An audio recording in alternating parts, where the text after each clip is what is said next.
My name is Joseph Bellino. I've been with the Prince George's County Police since 2007.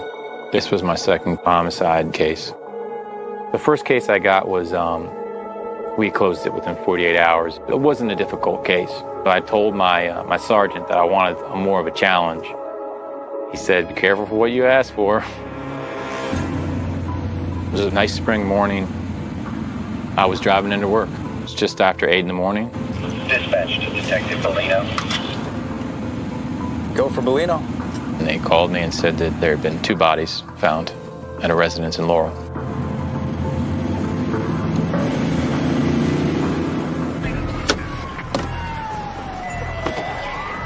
When it comes to investigating a case, I want to live and die by my own hand. So for me, getting to the scene of the crime and to be involved in the decisions is essential. Detective Bellino is informed there is the 26-year-old cerebral palsy patient who is apparently unharmed. There's no visible injury to this girl, but they still had her removed to be medically examined. But her mother, Tina Towler, and her boyfriend, James Ferguson, are dead on the bedroom floor. Tina and I were best friends.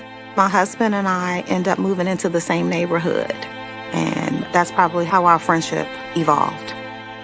We would bring the kids together, do cookies for Christmas time. I taught her how to drive a stick shift. James had a large and very dynamic family. Everybody described somebody who was just fun to be around, just a good person to hang out with, somebody who would always welcome you into his apartment at any time. When you initially enter the apartment, there was a living space, dining room table, kitchen. There was several beer cans that were on the coffee table. Outside of that, everything appeared in order. There was no signs of a struggle. Once you got inside the bedroom, you could see that a serious altercation had occurred there. This is a very violent crime scene, blood spatter on the walls, on the floor, a great deal of blood every place. I noticed the door to the bedroom was damaged where the lock would be. So the thought was that somebody kicked in that bedroom door. We could see blood spatter on the ceiling and just the brutal nature of the attacks on both of them.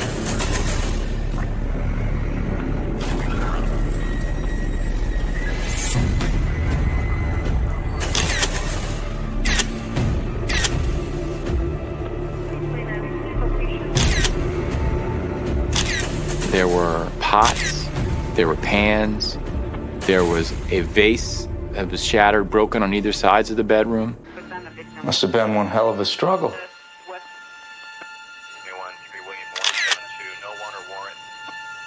And then there were these 2 bodies. Tina was found at the foot of the bed. She had multiple stab wounds to her back, the lower back area. Her face had been heavily beaten. And he is immediately struck by something very unusual. She had the imprint of what looked like EVE on her forehead. One of the first images I remember that will never leave my mind is looking at Tina's body and to see the letters imprinted on her forehead. That's a critical piece of evidence. Now, what does that mean? Next to her on the floor, flat on his back, is James Ferguson. He had multiple sharp force injuries, stab wounds to his hands and chest, upper body. He's also wearing a leather pouch on his belt, the type that's worn that contains a knife. The pouch is empty and the snap closure is open. So did that knife somehow become involved in this offense? When you have a boyfriend, girlfriend dead in a home or in a residence, you always have to examine whether it's a possibility it's a murder-suicide. But Bellino looks at these bodies and notices immediately that can't be true. Mr. Ferguson has extreme blunt trauma injuries to his face. He didn't beat himself up. Tina Towler has the same thing. They were both attacked by someone else. This is a double homicide. I've never seen a case like that. This was a horrible, horrible killing. When we continued to look through the apartment in a bathroom that was just adjacent to their bedroom, there was a knife that was unfolded that was in the sink next to a bar of soap. We also found a towel nearby. That knife came from the sheath that's carried on Mr. Ferguson's waist. Did he pull that knife to try to defend himself and it was taken away from him and then used against him? It's likely that's true. The problem is that in any bathroom, and in this one, there's soap, there's water, and there is a way for that evidence to then be disinfected, cleaned, and then sent down the drain and destroyed. There is nothing apparently missing, no ransacking in the other rooms, no open drawers, no search through purses, none of that. The purpose of this event is murder, nothing else. The victims, 45-year-old Tina Towler and her boyfriend, 42-year-old James Ferguson, found beaten and stabbed to death in the bedroom of their apartment in Laurel. Police say they found no sign of forced entry. The victim's daughter wasn't hurt. She is a witness to the crime, and she is now in the care and custody of the state of Maryland. We hear about murders all the time, in the state and in the region. The fact that her daughter was there and witnessed it and, in her physical condition and really put a tragic, sad twist on the whole thing. When Jasmine was born, she was diagnosed with cerebral palsy and given 3 months to live. Obviously, at the time of this double homicide, she had outlived those expectations.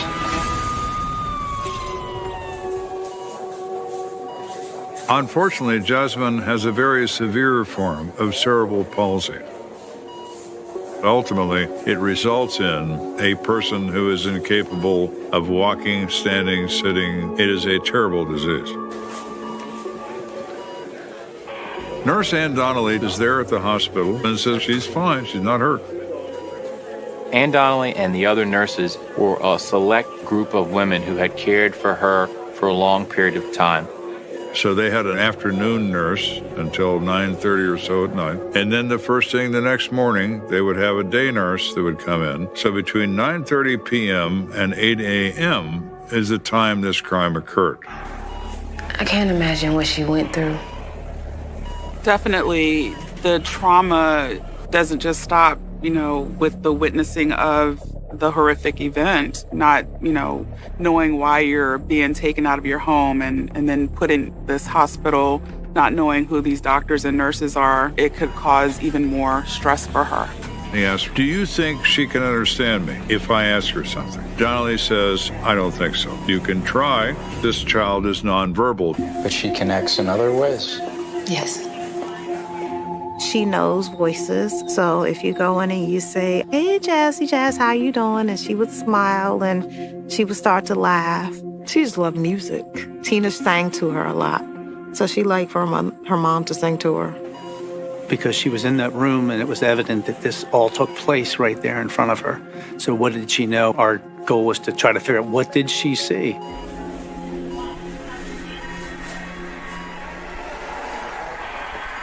Jazzy, honey, it's Ann. You're in the hospital.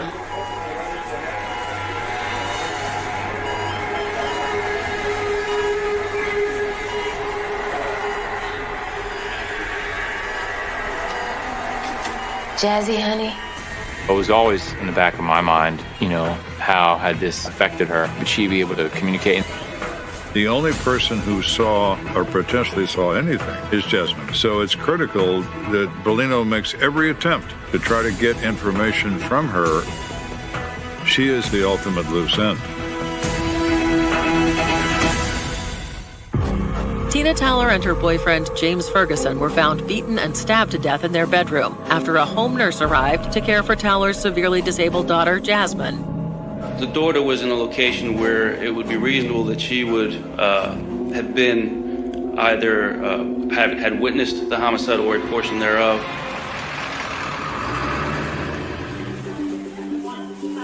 We know Jasmine was in the room when both James and Tina were murdered. And our goal was to try to figure out, what did she see? What does she know about it?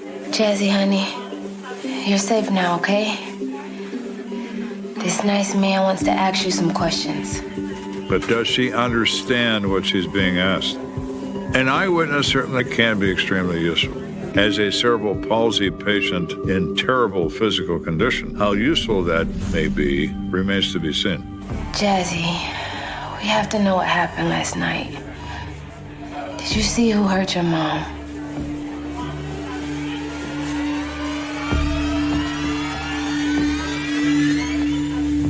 It's disappointing to know that somebody who was present during the crime is not going to be able to give us information that we really need. I'm sorry. I just don't think she understands. Let's just let her rest for now. I can come back later. The fact that Jasmine was left alive was an indicator to us that the individual who killed James and Tina knew of her condition and did not kill her because they knew that she would never be able to tell. Obviously, we had a large contingent of officers who assisted with the neighborhood canvass to knock on doors, speak to all the neighbors. And from speaking to witnesses in the case, we learned that Jay Towler is Tina Towler's ex-husband. The officer says he spoke to a neighbor who noticed that the ex-husband was standing in the crowd outside the crime scene. Now, that's kind of odd. Why did you not contact the police if you're concerned about the victim? So Jay Towler is invited to come for an interview at the police department. Anytime you have a crime like this, you have a woman who's murdered, you have her boyfriend who's murdered, there's a potential that this could be some type of love triangle gone bad. One of Jasmine's nurses called and said that Mr. James and Miss Tina are unresponsive. So I told my boss I had to go, and I left. You couldn't get close. They had it all blocked off. Just a lot of people around, cameras, TV cameras, and so forth. Policeman said, well, we're going to take you down and have some questions for you down at the police station. When the crime is wide open, everybody's a suspect. I certainly interviewed him that way. So you were not in the apartment last night? No, I already told you. I told the detective I wouldn't do nothing like that. It was like Mike Tyson hit me in my stomach. I was crushed. He seemed to be truly emotional and distraught over her death and came off as somebody who wanted to be helpful in any way he could. I met Tina on the subway, and she was struggling with Jasmine. I gave her a hand with Jasmine, and we kind of talked a little bit and got her number and so forth, and eventually we got together. Got married later on. Me, Tina, Jay, and my husband, we started taking vacations together, so we did cruises. The families kind of just kind of merged. So he asked Towler to explain to him what caused their marriage to break up. We had a child, Michael. Michael, at 2 years old, he was diagnosed with hepatoblastoma, and he passed at 3 years old. And the sudden death of their child, it kind of changed the trajectory of her life and their marriage. Mr. Towler explained that she was overwhelmed emotionally, and they drifted apart as a result. Maybe we couldn't live together.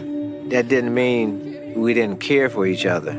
I always would check on her and Jasmine. You know what I mean? He had no hatred toward her. They just didn't want to be married anymore, and they got unmarried. Well, we have a second victim in this house. What do you say about Mr. Ferguson? James, he seemed like a decent person. We got along real well. And, he would call me up, Jay, come on over. I got dinner. Come on over. So there was no animosity toward his ex-wife or toward James Ferguson. We still want to alibi him. Where were you on the night this occurred? I was at my regular job.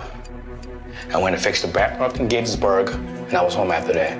He told me that he'd gotten home that evening, probably 9, 10 o'clock. He stayed there at the apartment, watched some TV, and went to sleep. you know, I didn't have no girlfriend at the house and nothing like that. And so I'm thinking now, like, wow, this isn't a good alibi. But it's the truth. When I asked him for somebody who could verify his whereabouts, he said that Thurston Yerby, his roommate, would be able to verify that he, in fact, was at home that evening.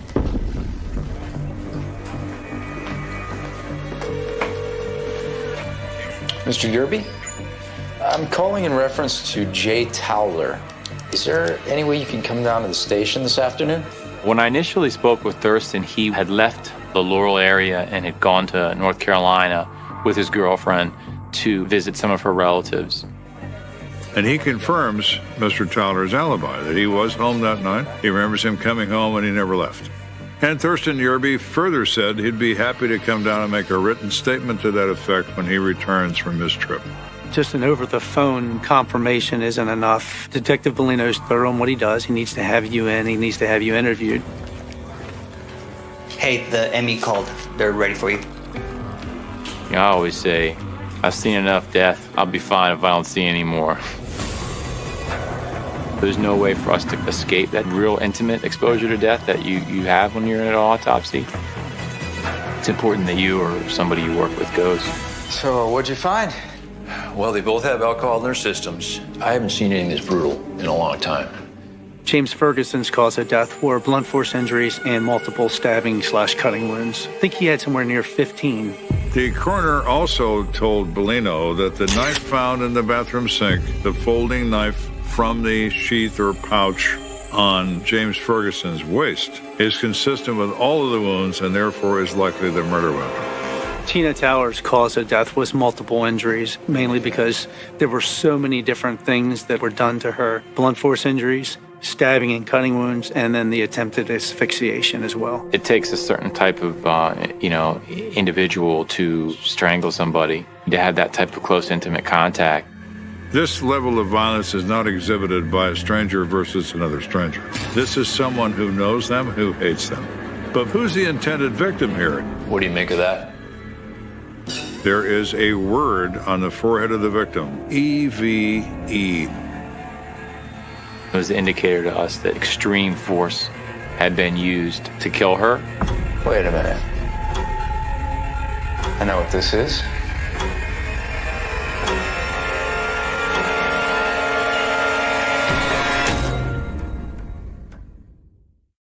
The victims, 45-year-old Tina Lynn Towler and 42-year-old James Bell Ferguson, lived together in the apartment. Detectives recovered multiple murder weapons from the scene, including household items and a knife.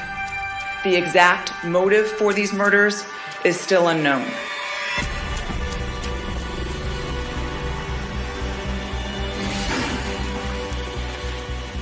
When Bellino meets with a medical examiner, he sees a mark on the forehead that is actually a word. It's EVE.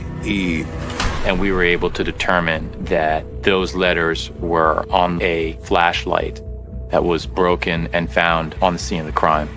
And it was an ever-ready flashlight. She was so savagely beaten with that flashlight that part of the name of the light was transferred to her forehead. The fact that she had all these blunt force injuries to her face, to me, it was overkill. Whatever happened to her was excessive. What it shows is that the focus of the assault was probably primarily on Tina Towler. What was really striking about this particular case is the multiple instruments that are used. The knife, the flashlight, the vase, the frying pan, the pots. This is somebody who is clearly acting in rage at that point. He's determined to not just kill them, but seriously kill them. At that point, there wasn't any one piece of evidence that gave us a solid lead that would clearly identify who was responsible for this. There's always dead ends in murder cases, and people think that's frustrating, but by the same token, you're eliminating what didn't happen. It allows you to focus on what did happen. At that point, the only eyewitness was Tina's adult daughter, Jasmine. Early on, I was informed that Jasmine was non-communicative, but I started to explore the possibility that there are other individuals who don't speak traditionally as we do, but are able to communicate in other ways. Bellino did a lot of research before he attempted to contact Jasmine again. He looked at medical research. He talked to a team of people who are familiar with this disease. It's still clear to Bellino this is a nearly impossible task, but he's willing to attempt it because he doesn't have another option at the moment.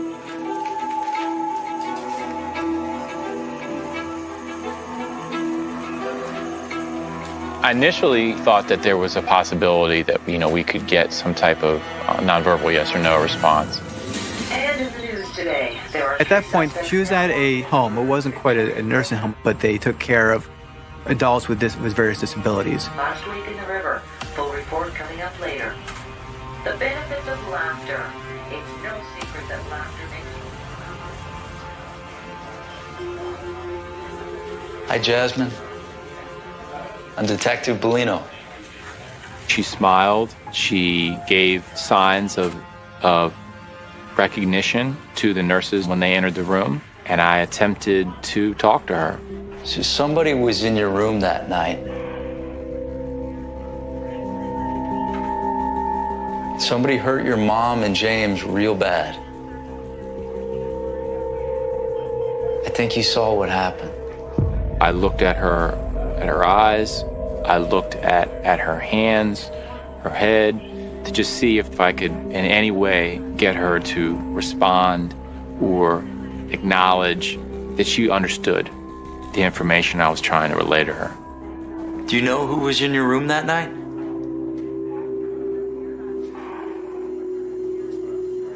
Jasmine, do you know who killed your mom?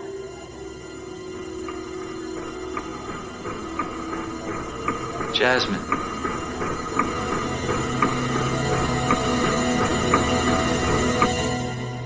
From everything that I could gather, she was not understanding any of the information I was attempting to present to her. Thank you, Jasmine. There was no indication that she had any idea what he was talking about. Bellino was forced to reach the conclusion that he no longer had an eyewitness. Jasmine was incapable of providing him with any information whatsoever. So the case proceeds as if she wasn't even in the room. We need a fresh look at this. Forget what's happened so far and start over. When your case kind of reaches an impasse, a lot of times detectives will go back out and re-canvass the area, and not just for evidence, but also knocking on doors to see who might have seen or heard anything. You don't always find everybody the first time. You contact every door again, see what happens.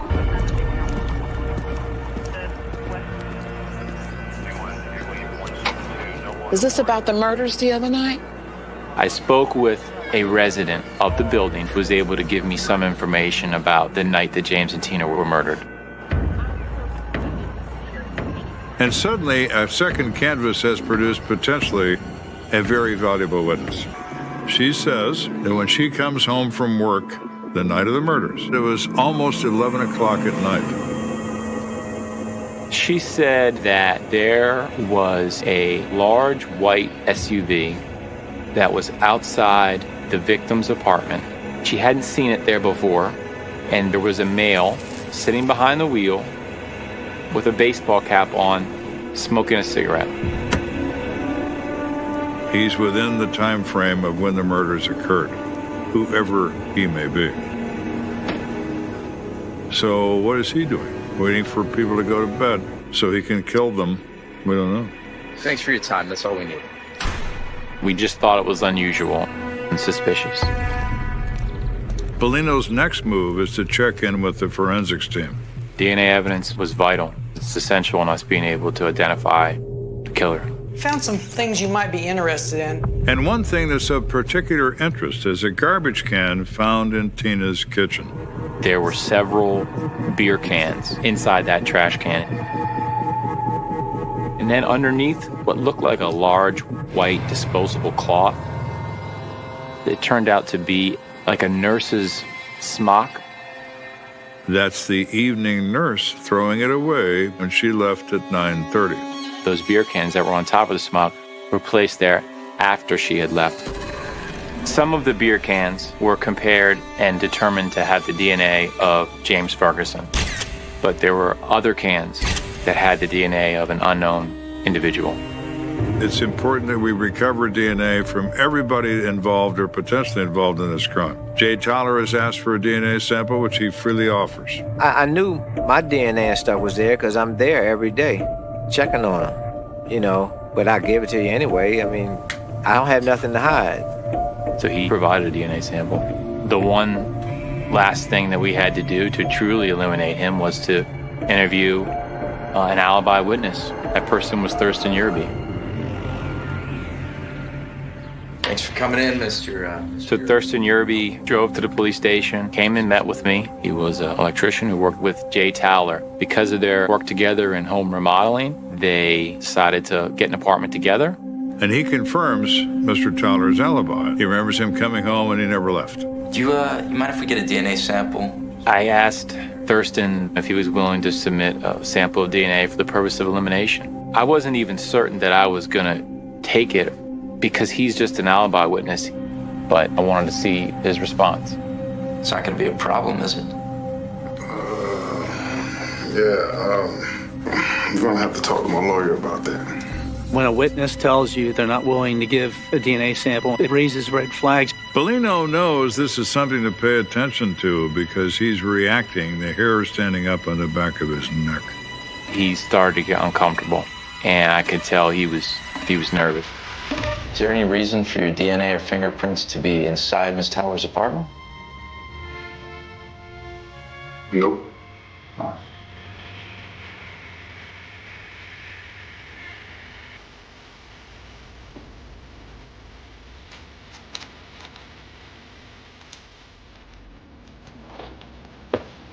Want one?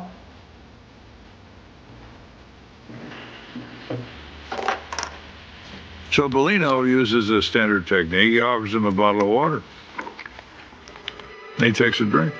If he leaves that behind, it's abandoned property, and they can test it for DNA and use it in court.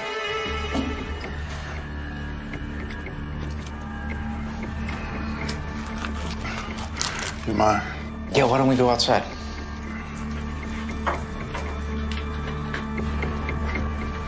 When Yerby leaves, he takes that bottle with him, puts the cap on it, and sticks it in his pocket. I had never seen that, where a suspect understands and knows that they may be leaving DNA behind, and then carries their trash in their pocket outside. While we were outside, I continued to converse with him. He said Jay Tyler was a contractor, and there were occasions where he would hire James Ferguson as well as Thurston Yerby to do some work for him in his contracting business. So Thurston knew and was friendly with at least one, if not both, of the victims. So you knew Tina and James through your roommate Jay, but you hadn't been in the apartment recently? That's right. And I'm watching him smoke this cigarette all the way down to the last bit of tobacco.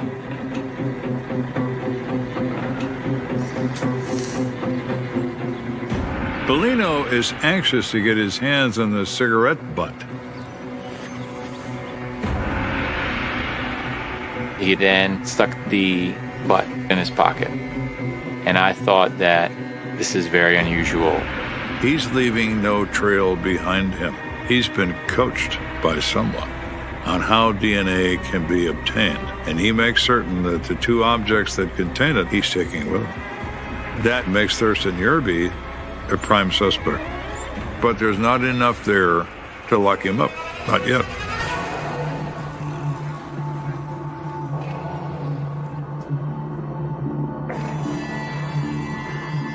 So now it's a hurry-up mode. Now the chase begins. They've got to get to people before Yerby does. Detective Bellino starts having people look into the background of Mr. Yerby and people that knew him. Could tell he likes to party. I don't know. Moody, I guess. You guys talking about that murder?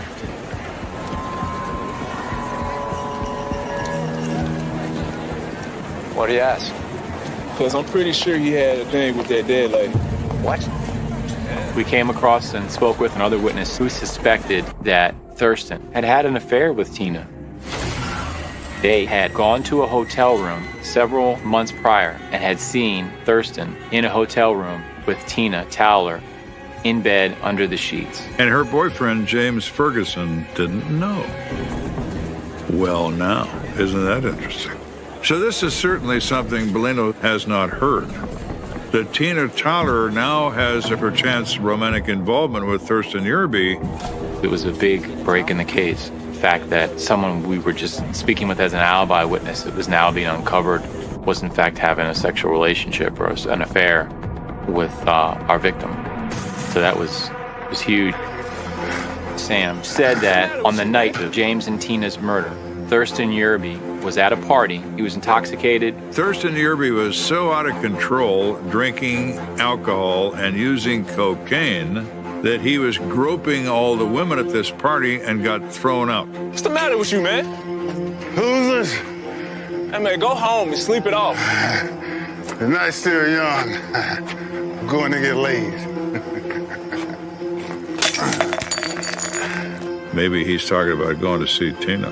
Not only is he drunk, his system is full of cocaine, which makes him superhuman in terms of strength and in terms of volatility. Do you remember what kind of car Mr. Yerby was driving that night? Yeah, it was a big SUV. Color? White. You positive? 100%. Basically, you can hear the ding, ding, ding. Everything's fitting together. So Detective Bellino pretty easily learns that Mr. Yerby's girlfriend owns a white SUV, and Mr. Yerby drove that SUV frequently. So it's all starting to come together, but Bellino still does not have Yerby's DNA. And he can't get it without his consent at this point. But he does have his fingerprints because he has a record.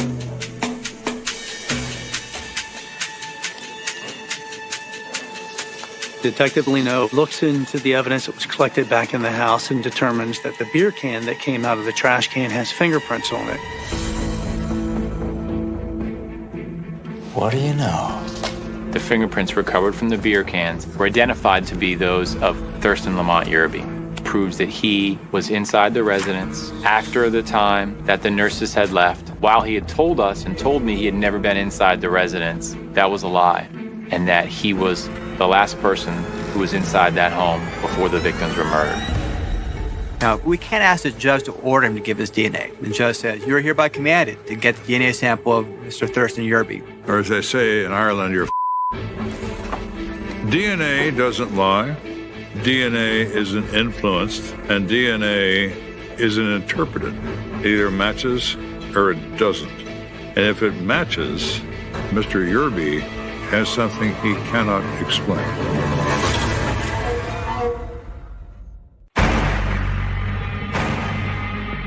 After a protracted investigation into the deaths of James Ferguson and Tina Towler, Detective Bellino has arrived at a prime suspect, Thurston Yerby.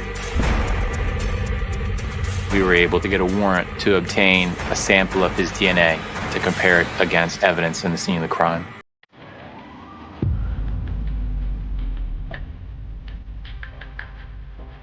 Go down to the scene right here, sir.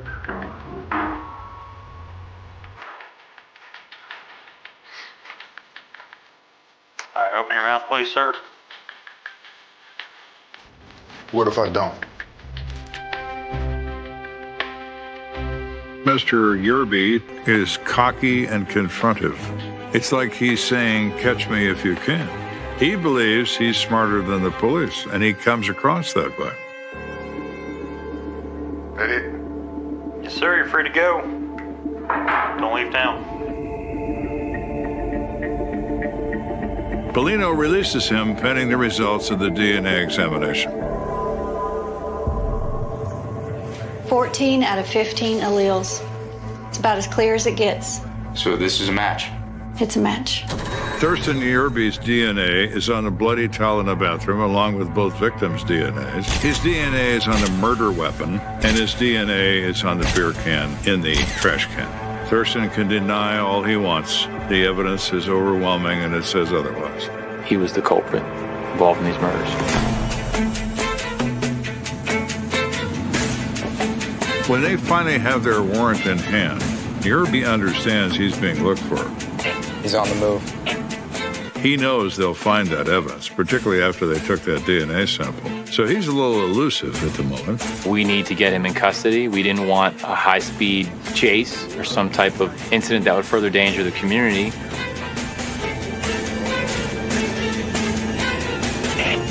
He just pulled into the elementary school.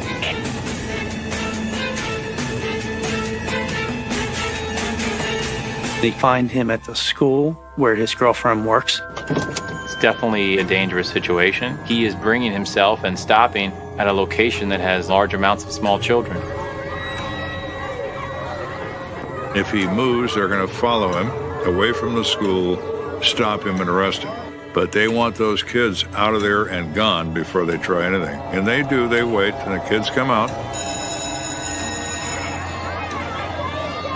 The kids leave the area. He's still sitting there. I don't know what he's doing there, but that's where he is. Let's move.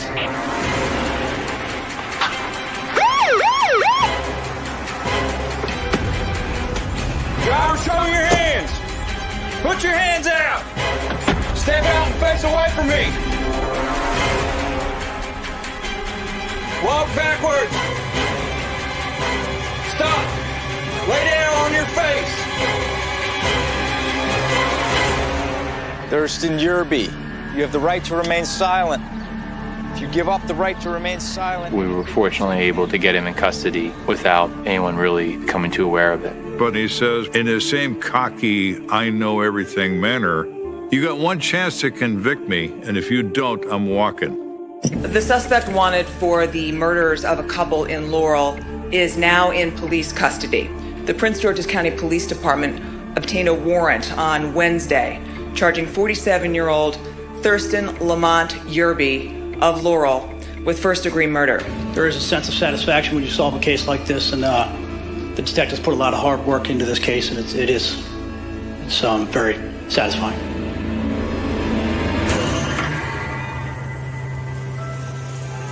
What I believe happened that night is Thurston Yerby wanted to have sex that evening. He had had a relationship with Tina Tower at one point before, and he went by the house because he had been there before and he knew where it was.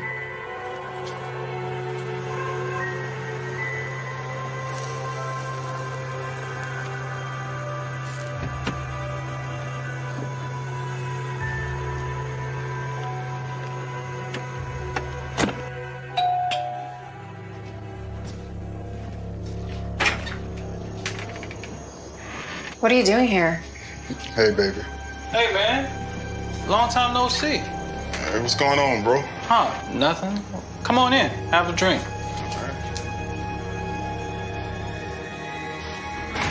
And it seems that Tina Tower and James Ferguson may have let him come in. I believe that he drank beer with James Ferguson and played it off as if he was there just to socially spend time and hang out. It looks like at some point when James Ferguson went into the bathroom that Thurston Yerby attempted to take advantage of that time. I'm gonna go check on Jasmine.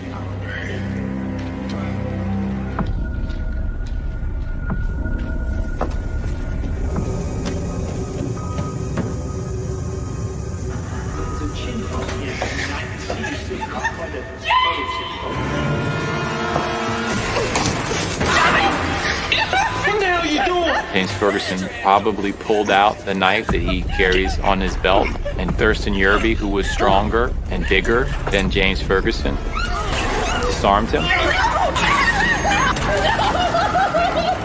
killed James Ferguson, stabbed him to death, and then realized that he could not leave a witness. So after killing James, he decided to kill Tina. No, please don't!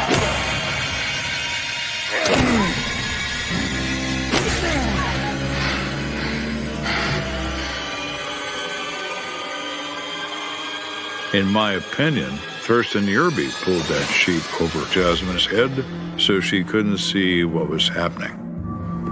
Thurston Yerby went to the bathroom, cleaned himself up, cleaned off as much of the blood as he could, and decided not to kill Jasmine because he knew that Jasmine was never going to be able to communicate.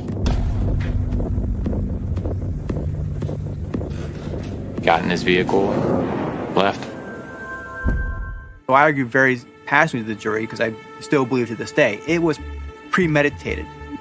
But at some point, as he's beating them, stabbing them, choking them, at some point he's aware he's killing them. And he goes into the kitchen to get pans and pots. He's going to get more weapons and coming back.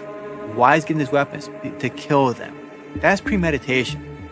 What went wrong in that apartment to go from drinking beer to stabbing and bludgeoning everyone to death? We're not going to know that. It's speculation. Mr. Yerby isn't going to tell us. Thurston Yerby was convicted on 2 counts of second-degree murder. He's serving 2 30-year sentences consecutively at Jessup Correctional Institution. My brother would look out and help anyone. As far as I know, he's very respectful. And he's going to be truly, gratefully missed. I want to remember Tina as the person that I knew her as. The sweet, bubbly, loving, caring, giving person.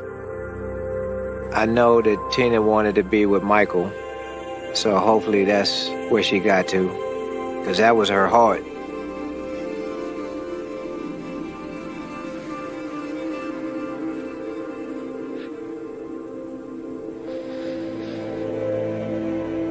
So there are many tragedies to this case. Probably one of the things that lingers with me so many years later, not just the savagery what happened to Tina and James, but what Jasmine must have been feeling, experiencing. She became a ward of the state and wound up in a state facility hospital. I hope that Jasmine can find peace and have an understanding of the lengths that we went to get justice for her and for her mother. Detective Bellino is representative of every homicide detective in this country. People who do the work because they find it to be important. You do it for the victims and their families because nobody else is ever going to.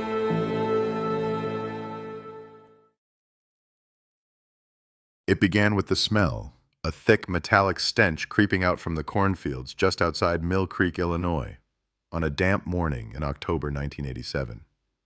Farmers thought it was a dead animal at first, a raccoon, maybe a deer.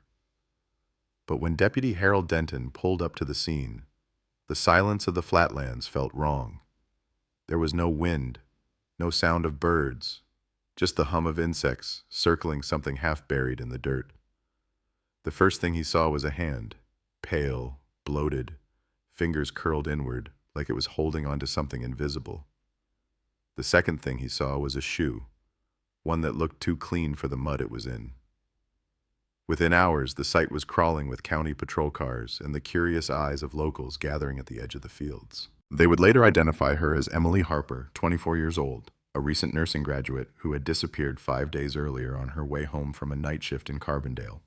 Her small blue Toyota was found parked neatly at a gas station off Route 45, keys still in the ignition, purse on the passenger seat, a half-finished coffee in the cup holder. No sign of a struggle, no fingerprints, no footprints, no witnesses. The newspapers ran the story for a week. Young nurse found dead in cornfield.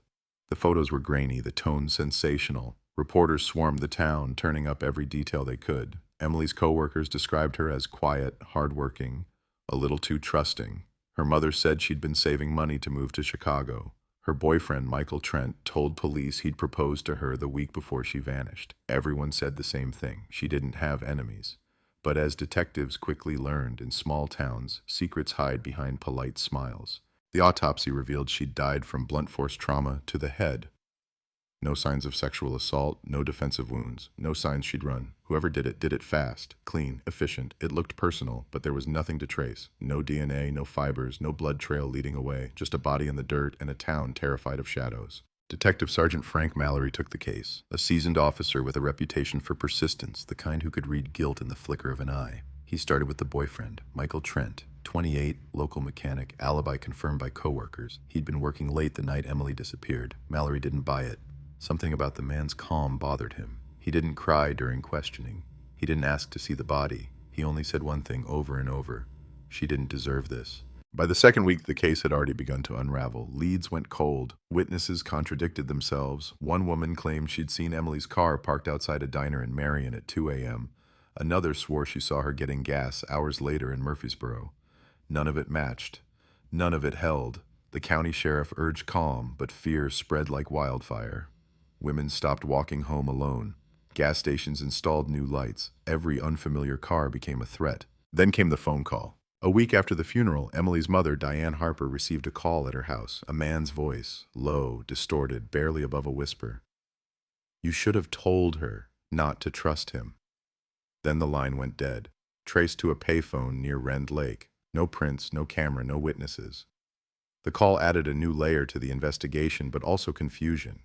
Was it a prank, a warning, or a message from the killer himself? Mallory had his team comb through every record, every ex-boyfriend, every patient she'd treated at the hospital. They interviewed the staff, the janitors, the security guards.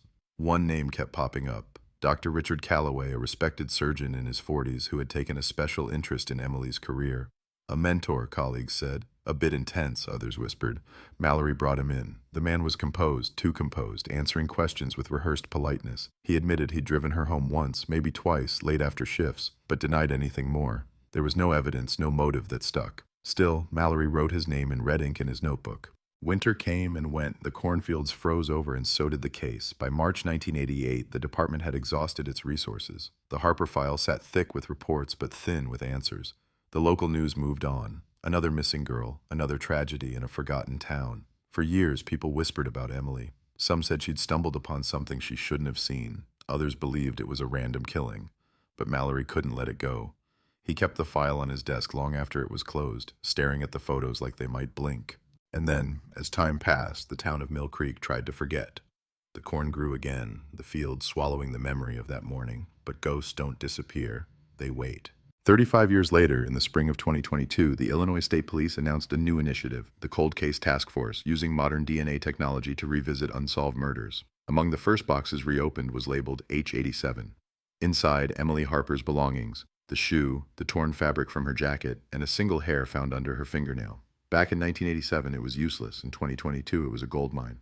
The lab results came back 3 weeks later. The DNA matched a man named Charles Chuck Barlow, a drifter with a long record of burglary and assault who had died in 2009 in a prison hospital. He'd never been on the radar, never questioned, never even in the report. On paper, it looked like the case was solved. But when the team dug deeper, something didn't fit. Barlow had been incarcerated in Missouri during the month Emily disappeared. The dates didn't lie. He couldn't have done it, which meant someone had planted that hair, or someone wanted the police to believe it was his. Detective Mallory had died years earlier, but his notes were still in the archives. Among the scrawled lines, one phrase stood out. The mentor knows more than he says. Dr. Calloway, now 80 years old, retired, living in a gated community outside St. Louis.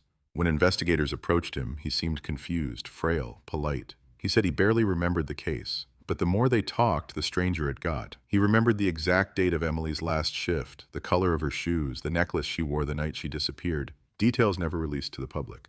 2 weeks later, the Illinois State Police received an anonymous package. No return address. Inside, a cassette tape labeled simply, "For Mallory." On it, a man's voice. Raspy, trembling. "It wasn't supposed to happen that way. I just wanted her to stop." The background hum suggested an old recorder, likely from the late 80s. When they ran the voice through forensic analysis, it was a 96% match to Dr. Richard Calloway. But the tape raised more questions than it answered. If he was the killer, why confess now? Why send the tape to a man who'd been dead for over a decade? The story broke on every local channel. Cold case reopened after 35 years. New tape emerges. Reporters flooded the quiet neighborhood where Calloway lived, but 2 days later, he was found unresponsive in his home. No sign of forced entry. A heart attack, they said. But the timing was too neat. On his bedside table lay a framed photo of a young woman in a nurse's uniform, Emily Harper. The case, once again, blurred the line between truth and coincidence. The DNA pointed to a man who couldn't have been there. The tape pointed to a confession from a dead man. And somewhere, in the silence between facts, the real story was waiting, buried like the body in the field, half exposed, half forgotten. And yet the public wanted closure. The headlines wrote it for them. Illinois 1987 cold case solved. Dead surgeon confesses. But behind the bold letters and the polished statements, the detectives on the task force weren't so sure. They'd seen too many coincidences dressed as truth. They knew too well that sometimes justice doesn't come with answers, just ghosts finally willing to speak. The cassette was old, the kind you could buy in any drugstore back in the 80s, labeled with cheap plastic ink that faded under the touch of a finger. It arrived at the state police office in Springfield without warning, wrapped in brown paper, no postage, no fingerprints. Whoever sent it had dropped it directly into the evidence box meant for anonymous tips. A rare move, even in cold case work. When the technician played it, the room fell silent. The hiss of tape, the creak of a chair, then the voice. Slow, deliberate, like someone reading a confession to an empty room. She wouldn't stop asking questions. I told her to drop it. She didn't listen, so I made her stop. The team froze. There was something chilling in the calmness, something too measured to be random. They analyzed every second of the recording. Background noise, faint buzzing like a fluorescent light, a clock ticking somewhere in the distance, a breath heavy at the end of each sentence. The accent was Midwestern, the cadence educated. It wasn't the voice of a drifter, it was the voice of a man used to control. The spectrographic analysis came back clear. The waveform patterns matched the public lectures given by Dr. Richard Calloway in the early 90s with a 96% probability, almost a perfect match. But when the investigators dug deeper, something strange emerged. The tape stock, the actual magnetic reel, had been manufactured in 1988, 1 year after Emily Harper's death, which meant the confession had been recorded after the murder, but possibly not by the killer himself. Detective Angela Ruiz, one of the youngest members of the cold case task force, became obsessed. She was meticulous, relentless, the kind who slept in her car outside archives to catch a lead before it went cold again. She found herself staring at the tape label late into the night. For Mallory. The words were shaky, handwritten, uneven. Whoever wrote it knew the detective personally or wanted it to seem that way, but Mallory had died in 2009, so who was this message really for? Ruiz requested all archived communications between Mallory and Dr. Calloway from the late 80s. Most had been destroyed in a fire that swept through the evidence room in 1996, but one copy of a letter survived. Dated March 1988, it was written on hospital stationery, addressed directly to Detective Mallory. "You are wasting your time looking in the wrong direction," it said. "You want to find who hurt her? Look closer to home." The signature at the bottom was smeared, but the handwriting matched Calloway's. For decades, no one had connected that letter to the case because it had arrived anonymously. But now, everything pointed back to him. Still, there was one problem. Calloway had no clear motive. He'd been respected, wealthy, admired. Why would a successful surgeon risk everything for a young nurse he barely knew, unless the relationship wasn't what it seemed? The task force pulled Calloway's old phone records, bank statements, even his hospital scheduling logs from 1987. A gap appeared, a 3-hour window unaccounted for on the night Emily vanished. He'd signed out early, citing a family emergency. No one could confirm what that emergency was. The same night, his car was seen parked 2 miles from the gas station where Emily's Toyota was found. A farmer remembered it vividly. A white Cadillac idling near the road, engine running, driver unseen. Back then, it was dismissed as coincidence. Now, it was the missing puzzle piece. Ruiz brought this to her supervisor, Captain Jerome Whitaker, a man who'd worked under Mallory decades ago. When he saw the report, he said nothing for a long moment, just stared at the photos. Then he muttered, "Mallory always said the doctor's eyes were too calm for a man that innocent." But he also remembered something else. A box Mallory had kept under his desk, labeled only with a single word, Echo.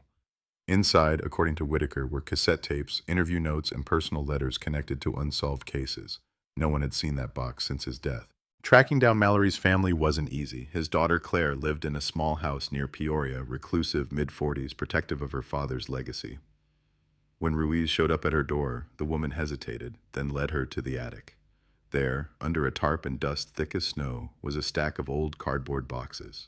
The one marked Echo was there. Inside were 14 cassette tapes, each labeled with dates, names, and cryptic notes. One stood out, Calloway, Interview 2.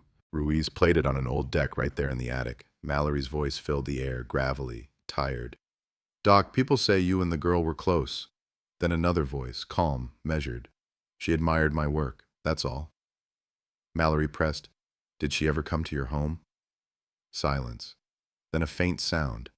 Not a word, but a breath caught halfway between truth and denial. It was Calloway. The pause said more than any answer. The tape ended abruptly, followed by a thud, like a hand slamming the recorder. Ruiz froze. If Mallory had this tape, why wasn't it in evidence? Why had it been hidden all these years? She checked the logbook. That interview was never officially recorded, which meant Mallory had done it off the books, maybe because he knew he was close to something the department didn't want exposed. Back at headquarters, the forensic team cleaned up the audio, revealing a faint whisper under the main dialogue. A woman's voice, soft, unmistakable. Emily Harper's. She said only 2 words. He lied. The room went cold. The implication was staggering. How could Emily's voice appear on a tape recorded after her death? There were 2 possibilities. Either the background voice belonged to someone who sounded like her, or the tape wasn't recorded when they thought it was. Timestamps were unreliable. Cassettes could be reused, layered. Maybe this was a recording from before the murder. Maybe Emily had been there that night. Ruiz began reconstructing a timeline. Emily's last known shift ended at 11:45 p.m. on October 10, 1987. She left the hospital parking lot alone. Between midnight and 1 a.m., several coworkers reported seeing a white car trailing her route toward Route 45. Calloway drove a white Cadillac Seville. He claimed he went home at 11. His wife, however, told police she hadn't seen him until after 2. The contradiction had been buried in early reports, brushed off as confusion, but to Ruiz, it was the heartbeat of the case. She requested a warrant to search Calloway's St. Louis residence, the one he'd moved into after retirement. The house was pristine, everything in order, like a museum of a life meticulously arranged. In the basement, behind a shelf of medical journals, they found a locked metal box. Inside, more tapes, all labeled with first names: Emily, Karen, Teresa, Lynn. Each tape dated between 1985 and 1990. The implication was terrifying. Emily wasn't the only one. Listening to the first tape, Ruiz heard the same voice, Calloway's, speaking softly, coaxing. "Tell me what you saw." A woman's voice answered, frightened, barely audible. "I didn't mean to..." The rest was muffled. Then a sudden crash, followed by silence. Ruiz stopped the playback. Her hands were shaking. This wasn't mentorship. This was control, manipulation, maybe something far worse. The discovery hit the news within hours. Multiple tapes found in dead surgeon's home. New cold cases suspected. The community of Mill Creek erupted again. Old fears returned. Families who'd buried their daughters decades ago called the hotline, wondering if their child's name might be on one of those tapes. But as the headlines exploded, something quieter happened inside the task force. The lab discovered that the For Mallory cassette had one additional recording layer, a second track hidden beneath the confession. When isolated, it revealed faint music, barely recognizable, but Ruiz knew the melody instantly. She'd heard it before, a lullaby. "Hush, little baby." It was the same tune Emily's mother said she used to sing to her as a child. Coincidence or message? Ruiz met Diane Harper again for the first time in decades. The woman was older now, her eyes hollow from years of waiting. When Ruiz played the hidden audio, Diane covered her mouth and whispered, "That song." Emily recorded that for her niece. She had it on a tape in her car. That tape had never been logged in evidence. If the lullaby ended up embedded inside the doctor's confession, then the recorder he used had once belonged to Emily. Meaning he had taken her car, he had taken her tape, he had used it to record his own guilt. The realization cracked the case open, but it also unearthed something darker. In the background of the lullaby, the lab picked up an unexpected sound. A second male voice, faint, overlapping the doctor's words. She was never supposed to die. The voice didn't match Calloway. It matched someone else entirely. When the system cross-referenced it with the archived interviews, it matched Detective Frank Mallory. Ruiz didn't sleep for 2 nights. If the data was right, then Mallory, the man who dedicated his life to solving the case, had been there during the recording of the confession, maybe coercing it, maybe complicit in it. The boundary between hunter and hunted blurred until no one could tell who was chasing whom. But the evidence didn't lie. The waveform matched, the background patterns aligned. The legendary detective might have known more than anyone realized, maybe too much. Ruiz stood in the dark archive room that night, surrounded by dust and whispers from the past, staring at the box labeled Echo. She realized something no one wanted to say out loud. The truth might have been buried not just with Emily, but within the very investigation that claimed to seek justice for her. The tape wasn't just a confession, it was a conversation, a pact, a warning. And it had only just begun to speak. There are bonds that form in the dark, not out of friendship or trust, but necessity, the kind that begin with silence and end with shared guilt. Whatever connected Detective Frank Mallory and Dr. Richard Calloway started long before Emily Harper's body was found in that cornfield. It started with a favor, a single act of quiet understanding between 2 men who needed something from each other. One wanted answers, the other wanted them buried.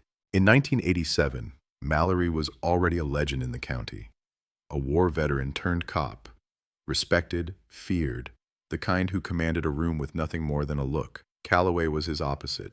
Refined, articulate, the town's pride. Their paths should never have crossed. But fate doesn't care about logic. It weaves its web through coincidence, through weakness. The surviving hospital records show that the detective's wife, Laura Mallory, had been admitted for emergency surgery 6 months before Emily's death. The attending surgeon, Dr. Richard Calloway, she'd suffered complications, an accident during anesthesia that nearly killed her. Calloway saved her life. From that day, the detective owed him something, not spoken, not written, but real. That debt lingered like a shadow. When Emily Harper disappeared, Mallory didn't see a body. He saw a pattern. He'd worked enough homicide scenes to recognize the work of obsession. Everything about the crime screamed intimacy. No forced entry, no chaos, just precision. A crime done by someone who wanted control, who needed silence. But from the first day, something pulled him back from pursuing it too hard. A whisper, a look. People remembered how Calloway visited the sheriff's office during those early weeks. Offering help, they said. Mallory accepted it. Coffee, notes, suggestions. He told his team the doctor was an advisor, helping them understand the victim's habits, but the truth was less innocent. The letters found years later in Mallory's handwriting tell a different story. One, dated October 22, 1987, written on yellow legal paper, reads, "He says she wouldn't stop. She was getting close to something at the hospital, something about the trials. No one ever knew what those trials were. No documentation, no references in Calloway's files. But Ruiz began digging. The hospital archives revealed a classified research project, experimental sedatives being tested on terminal patients. Emily Harper had been the nurse in charge of handling dosages. If she had discovered unethical practices, she would have gone straight to administration, or maybe straight to the police. And maybe that's why she had to be silenced. Ruiz found herself returning to the tapes. The confession, the interviews, the static between the words. At night, she would play them over and over in the evidence room, the sound of the doctor's voice seeping into her thoughts, calm, controlled. She wouldn't stop asking questions. But the more she listened, the more she began to notice something subtle. Moments when the doctor's rhythm changed, hesitations, as if he wasn't alone, like he was being guided, urged, manipulated. On one tape, barely audible, there was a phrase in another voice, deep and gravelly. "Say it again." Then Calloway's tone shifts. He repeats, "I told her to stop." The other voice says, louder. That was Mallory. It wasn't a confession made in guilt. It was one extracted through pressure, a performance. Ruiz's stomach turned when she realized what that meant. The tape labeled for Mallory wasn't a final confession at all. It was evidence of two men bound by an impossible secret, one who committed the act and one who buried it under procedure and loyalty. Maybe Mallory hadn't intended to cover it up at first. Maybe he'd believed Calloway's version, that it was an accident, a confrontation gone wrong. But once he'd pressed record, he'd sealed his own fate. The detective became part of the story. There was a line in Mallory's private notes that Ruiz couldn't shake. "He saved my wife, I saved his life." She didn't know what it meant until she found the old medical file. 6 months before Emily's murder, Calloway's license had been under review after a malpractice complaint, one that mysteriously vanished. The investigator assigned to the case, Frank Mallory. They had been trading favors long before the cornfield. Ruiz printed a photo taken in 1987, Mallory and Calloway shaking hands outside the courthouse after the hearing, both smiling, both lying. The deeper she looked, the more the lines blurred. Had Mallory ever really believed Calloway was innocent? Or had he decided the town couldn't survive another scandal? The beloved surgeon accused of murder, the hospital ruined, the press tearing through Mill Creek. Maybe he thought he was protecting something larger than himself. Maybe he'd convinced himself it was justice. But guilt is a living thing. It doesn't fade. It grows roots. In the early 90s, after the case went cold, Mallory began to unravel. He was seen drinking alone at the local bar, muttering to himself, carrying a small tape recorder everywhere he went. A former colleague recalled hearing him whisper once, "She won't let me sleep." No one asked who she was. They didn't have to. That same colleague, now retired, told Ruiz something that chilled her. He used to play that damn tape over and over, even after it warped. Said he needed to remember the sound of truth. Ruiz imagined the old detective sitting in the dark, listening to the voice of a man he both hated and owed, listening to his own voice in the background, trapped forever in a recording that no one was meant to hear. The more she pieced it together, the more it became clear. Mallory had kept the tape not to protect Calloway, but to punish himself. It was his penance. In one of his last journal entries before his death in 2009, found in a sealed envelope in the archives, Mallory wrote, "I see her sometimes standing in the field. She doesn't speak, just looks at me like she knows." He'd never stopped investigating, even when no one listened. He'd return to the cornfield every October. The farmer's logs confirmed it. An old man in a trench coat, flashlight in hand, walking among the stalks long after midnight.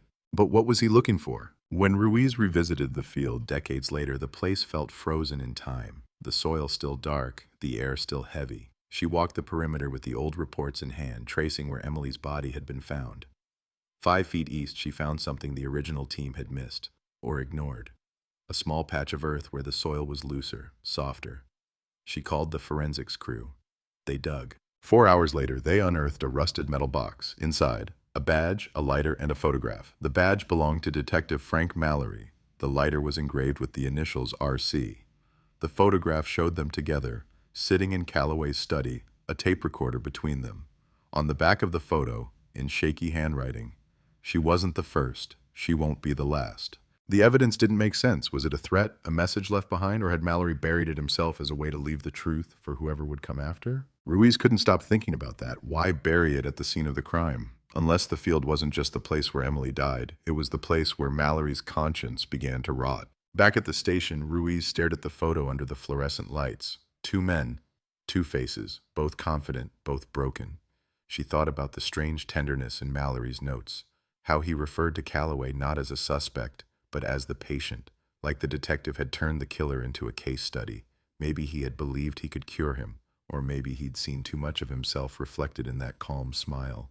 There's a theory among investigators that sometimes, when a case consumes a man long enough, he becomes part of it. The lines between hunter and hunted dissolve. Mallory's life after 1987 was proof. Every case he took after that followed the same pattern. Young women, disappearances, unsolved endings. He'd been chasing Emily's ghost through other people's tragedies. Ruiz kept listening to the tapes, trying to understand what bound these 2 men so tightly. What she found on the final unlabeled reel almost stopped her heart. The tape begins with static, then the sound of rain. Mallory's voice. "You said it was an accident." Calloway replies softly. "It was." Mallory presses. "Then why did you call me?" Silence. Then the doctor answers. "Because she's not gone."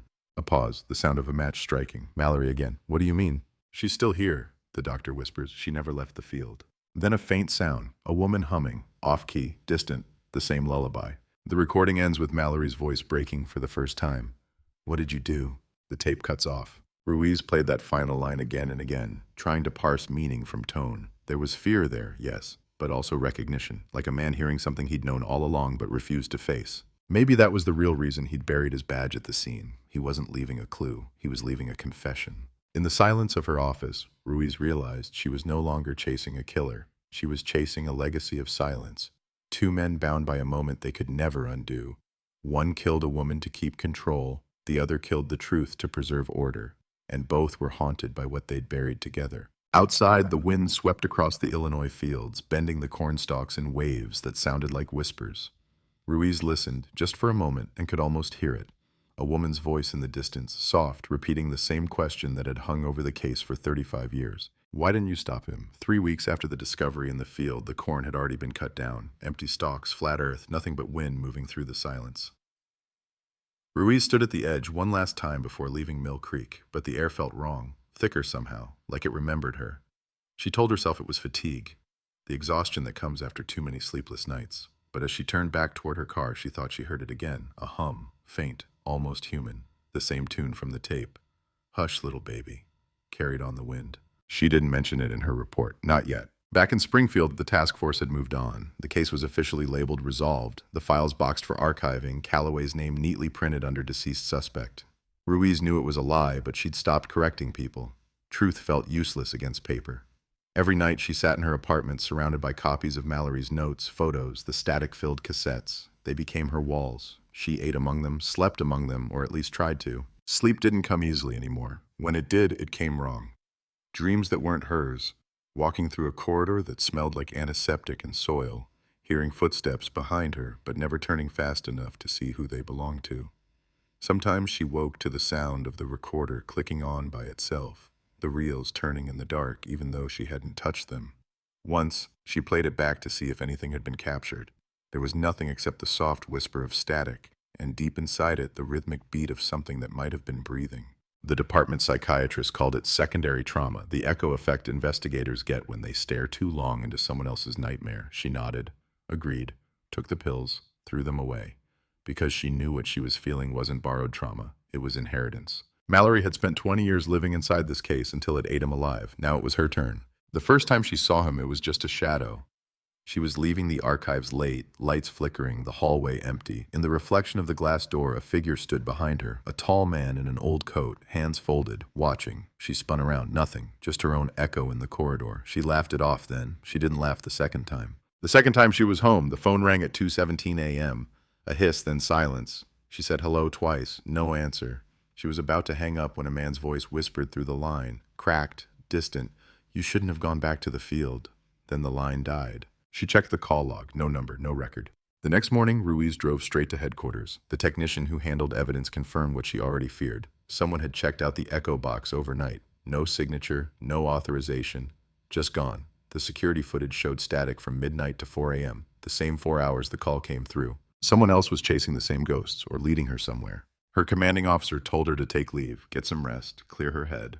She nodded, packed her things, and drove west instead. Not home, back to Mill Creek. The town hadn't changed. The same diner, the same rusted gas station where Emily's Toyota once sat under the fluorescent lights. She parked across from it, engine idling, just watching. A man came out of the diner carrying coffee, looked at her car, then turned away quickly. His jacket had an old hospital logo on it, Carbondale General, the same hospital where Calloway had worked. She followed him, down the road, through the back streets, until he turned into a nursing home, St. Mary's Long-Term Care. Inside, the air was thick with disinfectant and fading television noise. Ruiz asked the nurse at the desk if a Richard Calloway had ever been admitted there. The woman frowned. "Dr. Calloway? Sure, he volunteered here years ago, but not as a patient." "Does anyone who worked with him still live here?" Ruiz asked. The nurse nodded toward the end of the hall. "Room 12, Harold Denton, retired deputy." Ruiz's pulse quickened. Denton had been the first officer at the cornfield scene in 1987. She knocked. The door opened a crack. Inside, an old man sat by the window staring at the trees. His eyes flicked toward her badge, then away. "I know why you're here," he said before she could speak. "He told me someone would come." "Who?" "The doctor, back then, said if anyone ever asked about that night, I was to give them this." Denton reached under his chair and pulled out an envelope, brittle with age. Inside was a single Polaroid, the cornfield again, but not the one Ruiz knew. This photo had two figures standing over the grave, both blurred by motion. One was Calloway, the other unmistakably Mallory. Her throat tightened. "Where did you get this?" Denton smiled faintly. "He mailed it to me the week after the funeral, said it was insurance, said if he disappeared, I should keep it safe." "Why me? Why now?" The old man's eyes grew distant. "Because you opened the box. You woke it up." That night, Ruiz couldn't drive back. She stayed in a motel outside town. The room smelled of dust and old cigarettes. She laid the photo on the nightstand and stared at it until her eyes burned. Around 3 in the morning, the lights flickered. The radio turned on by itself, tuning through static until it landed on a faint humming melody. The lullaby. She unplugged it. The song kept playing. She drove back to Springfield before dawn, hands trembling on the wheel. The roads were empty, fog thick as smoke. Halfway through the drive, her headlights caught a shape on the shoulder. A man standing alone, coat flapping in the wind. She slowed instinctively, heart pounding. As the beams hit his face, the fog swallowed him. Gone. She didn't stop again until she reached the city. At the station, Ruiz demanded the call logs again, the surveillance records, the original autopsy. She needed something solid, anything to anchor herself. That's when she found it. The medical report from Emily Harper's autopsy had a supplemental page added later, dated March 1988, unsigned. A new note, lividity inconsistent with time of death, estimated interval 36 hours. Emily hadn't died the night she disappeared. She'd been kept alive for a day and a half. The discovery hit Ruiz like ice water. That meant there were places unsearched, hours unaccounted for, and one man who knew exactly where she'd been during that time, Calloway. But there was no Calloway left to question, unless he was never truly gone. That evening, Ruiz went to the evidence room alone. The shelves stretched like a graveyard of forgotten crimes. She found a recorder, one of the same model Mallory had used, and set it on the table. She pressed record and spoke softly, as if to herself. "If you're still here, tell me what I'm missing." Static filled the room. She waited. A minute, 2. Then a faint click, and another voice layered beneath the noise. A man's voice. He made a promise. Her heart stopped. She whispered, "Who are you?" The reply came slower this time. She wouldn't stop asking questions. It was the same phrase from the tape, but different, lower, almost mechanical, like a memory repeating itself. Ruiz slammed the stop button, heart racing. She rewound, pressed play again. Nothing, just static. When she turned around, someone had written a word in the dust on the window. Echo. She stumbled back, breath shallow, unsure if it had always been there. For days, Ruiz avoided sleep altogether. Coffee replaced rest. She started hearing whispers in white noise, between the hiss of the kettle, the hum of fluorescent lights. always the same rhythm, like breathing synchronized to her own. She began recording everything around her, air vents, phones, the silence between conversations, then analyzing it at night, convinced there was a pattern. The others at the task force started avoiding her. They said she looked pale, hollow. She didn't care. On the 7th night, the pattern revealed itself. Every recording she made contained the same sequence of tones, 3 short bursts, 1 long, a signal. She fed it through the analyzer, converting sound to coordinates. The numbers formed a location, the edge of Mill Creek near the old hospital's abandoned storage wing. Ruiz drove there before dawn.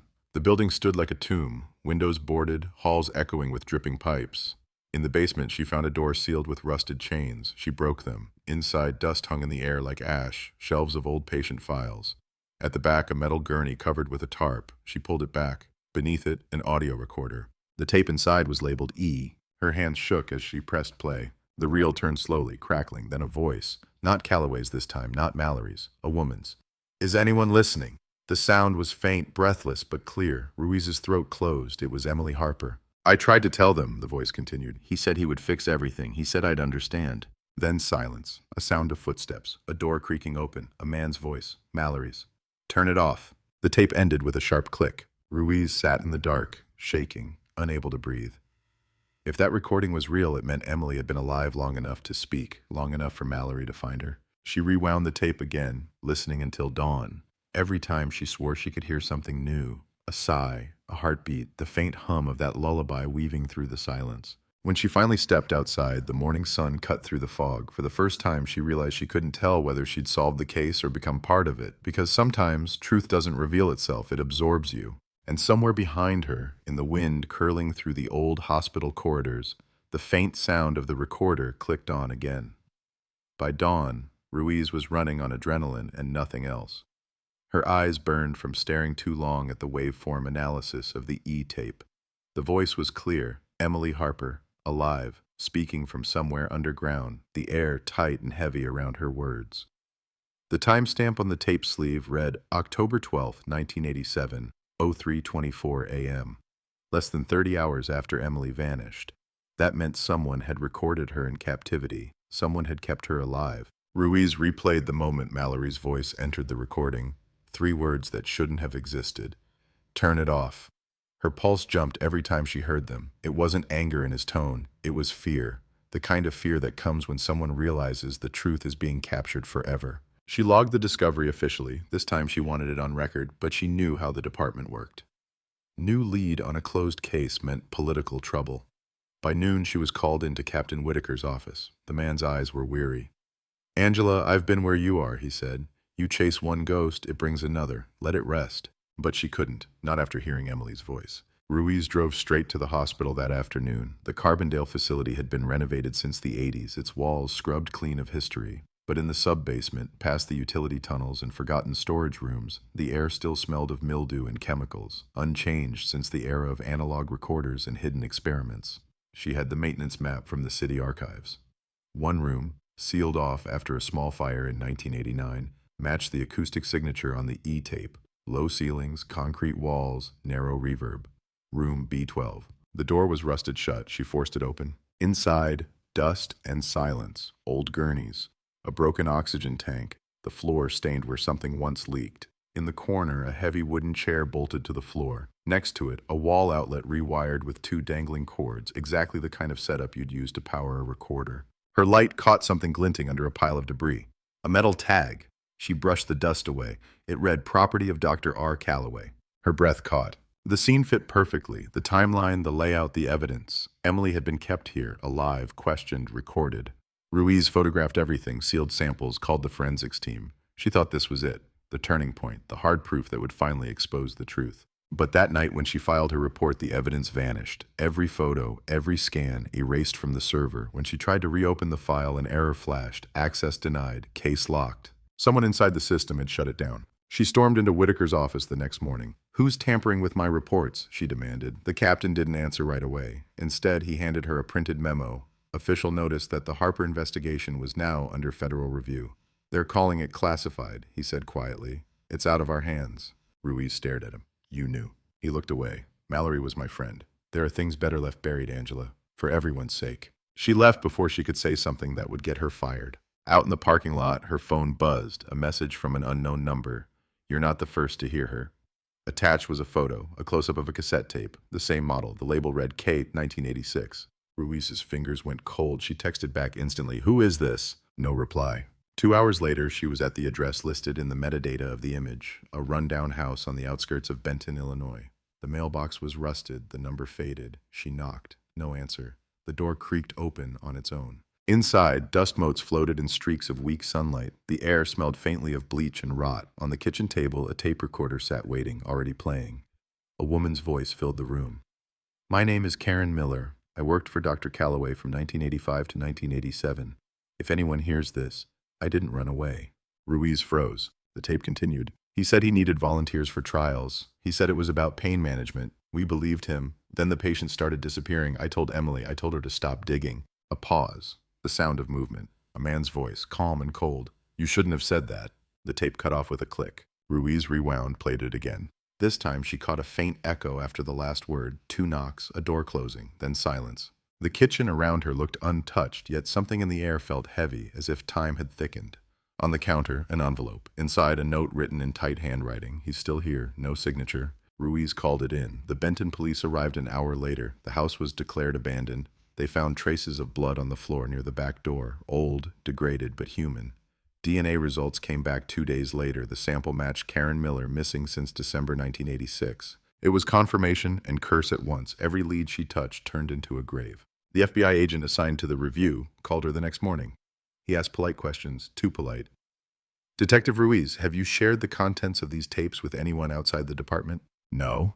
"Have you made personal copies?" "No." He smiled through the phone. She could hear it. "Good. We'll take it from here." When she checked the evidence locker that evening, the E-tape was gone. That was the moment Ruiz realized she wasn't just chasing ghosts. She was standing in the middle of a cover-up 3 decades in the making, and the walls were closing in. She went back to the one person who still might tell the truth, Diane Harper. The mother had always stayed quiet, almost eerily so, during the investigation. When Ruiz arrived at her house, Diane was waiting by the window as if she'd known she was coming. "They called me this morning," Diane said without turning.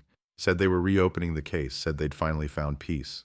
"Who called you?" Ruiz asked. The woman smiled sadly. A man with a kind voice said his name was Frank. Ruiz felt the blood drain from her face. "Frank Mallory is dead." Diane finally turned, eyes glistening. "Then who was I talking to?" The silence that followed was unbearable. Ruiz asked to see the caller ID. The phone screen showed private number. The call had lasted 38 seconds. "Did he say anything else?" Diane nodded. "He said to tell you the hospital wasn't the first place." That night, Ruiz drove back to her apartment and tore through every file she had. The map of Mill Creek, the crime scene reports, the list of missing women. She started tracing disappearances by date, connecting dots like constellations. The pattern emerged fast. Every woman linked to Calloway or his hospital had vanished within a 40-mile radius of a single location. Rend Lake, the same place the anonymous call to Diane Harper had been traced from in 1987. The payphone. By dawn, Ruiz was standing there, the old booth half buried in weeds, glass shattered, receiver hanging by a wire. But the line still worked. She lifted it. The dial tone buzzed, faint but alive. She hesitated, then whispered, "If you can hear me, what really happened?" For a moment, nothing. Then softly, a man's voice. "You're close." "Who is this?" she demanded. The line hissed. Then, "She wasn't supposed to die." Her breath caught. It was the same phrase from the tape. "Mallory." But the voice changed, lower, distorted. "Find the lake house." The call ended with a sharp click. Ruiz stood there, heart pounding, surrounded by wind and static. The lake house. She knew the reference. In one of Calloway's financial records from 1987, there was an unexplained property purchase, cabin near Rend Lake, never declared, never visited again. She found it by sunset, hidden behind pine trees, windows boarded, roof sagging. The air smelled like damp wood and rust. She broke the lock. Inside, dust and cobwebs, but in the living room, a fireplace. Above it, a photograph. Calloway, Mallory, Emily Harper. Ruiz stepped closer. The photo was dated September 1987, 1 month before the murder. Emily was smiling, holding a clipboard. Mallory stood beside her, arm around Calloway. She felt dizzy. Emily had known both of them, not as suspect and detective, but as colleagues. She hadn't just stumbled into something, she had been part of it. On the mantel beneath the photo, a box of tapes identical to the ones found before, all labeled with single letters, A, B, C, D. Her hand hovered over them, trembling. From behind her, the floor creaked. She turned sharply, flashlight cutting through the dark. No one there. She pressed play on the nearest recorder. Mallory's voice filled the cabin. "She found out. She recorded everything. If they hear this, they'll bury us both." Then Calloway. "Then we bury her first." The tape ended. Ruiz's reflection flickered in the dark window, distorted by the glass. She could hear her own heartbeat pounding, could almost feel the weight of decades pressing down. The truth wasn't hidden. It had been sitting here all along, waiting for someone reckless enough to listen. She stepped outside as night fell over Rend Lake. The air was cold, the water still. Somewhere across the surface, a light flickered once, then vanished. Ruiz looked back at the cabin, at the shadows shifting inside, and whispered, "I heard you." The wind answered with static. Morning bled through the blinds like a weak confession. Ruiz hadn't slept. The tape kept looping in her head, that fragile voice whispering from the past. Is anyone listening? It wasn't fear in Emily's tone, it was urgency. She wanted to be heard. Ruiz knew the difference. So she went back to the beginning, to the paper trail, the things that couldn't vanish like ghosts. She started with the hospital payroll from October 1987. Most of it had been digitized years ago, but one microfilm reel was missing. She requested it 3 times before an archivist admitted it had been checked out for review by a man from Internal Affairs a week earlier. Ruiz asked for his name. The clerk hesitated. Whitaker. Captain Whitaker, the man who told her to let it rest. Ruiz printed a fresh requisition order and drove straight to his house before dawn. The neighborhood was quiet, the kind where curtains twitch at the sound of a car door. Whitaker opened before she knocked. His eyes looked older, frightened. "You shouldn't be here, Angela." "You pulled the reel," she said. He sighed. "If you see what's on it, you'll never sleep again." "I already don't." He stepped aside. On his kitchen table lay a projector, the reel loaded and still warm. The film flickered against the wall. Hospital security footage, black and white, time-stamped October 11th, 1987. Emily Harper walks down a corridor carrying a chart. Seconds later, Calloway appears behind her, hand on her shoulder. They talk, no audio. Then another figure steps into frame. Mallory. He looks younger, composed, wearing civilian clothes. He says something, gestures toward the stairwell. Emily hesitates, follows. The camera freezes on Calloway watching them go. Ruiz's chest tightened. He was there that night. Whitaker nodded. Mallory was off duty. He said she called him for help. I don't know if that's true. Why didn't this ever reach the case file? Because I buried it, he said quietly. Mallory asked me to. Said it would destroy her family if the press saw him leading her out. You protected him. I protected the department, he said, voice breaking, and I've regretted it every day since. Ruiz leaned closer to the screen. As the frame jumped, she noticed something glinting on Mallory's belt. Not his badge, but a key ring with a small brass tag engraved B12. The room went cold. Room B12, the sealed basement lab where Ruiz had found Calloway's equipment. Mallory hadn't just discovered it later. He'd had the key all along. She drove back to Carbondale without stopping. The maintenance chief met her in the sub-basement, confused by her urgency. Room B12? You won't find much. That section flooded years ago. He handed her a crowbar. When she pried the door open, the smell of rust and stagnant water hit first. The flood had receded, leaving a thin film of silt on the floor. Her flashlight swept across corroded cabinets and a toppled gurney. Then something caught the light. A series of glass slides stacked in a tray, each labeled with patient initials. The earliest read KM, the last one EH. She sealed them carefully and radioed evidence control. As she waited, her beam landed on the far wall. Faint letters scrawled in what looked like chalk, M+C = lies. She photographed it, then brushed the wall. The residue wasn't chalk, it was plaster dust over dried blood. By the time the forensic van arrived, she'd found more. Vials, lab notes in Calloway's handwriting, and a ledger listing Trial Series H. Each entry had 2 signatures, R. Calloway and F. Mallory. The pattern was undeniable. The H didn't stand for Harper, it stood for human. Back at headquarters, Ruiz spread the ledger across her desk.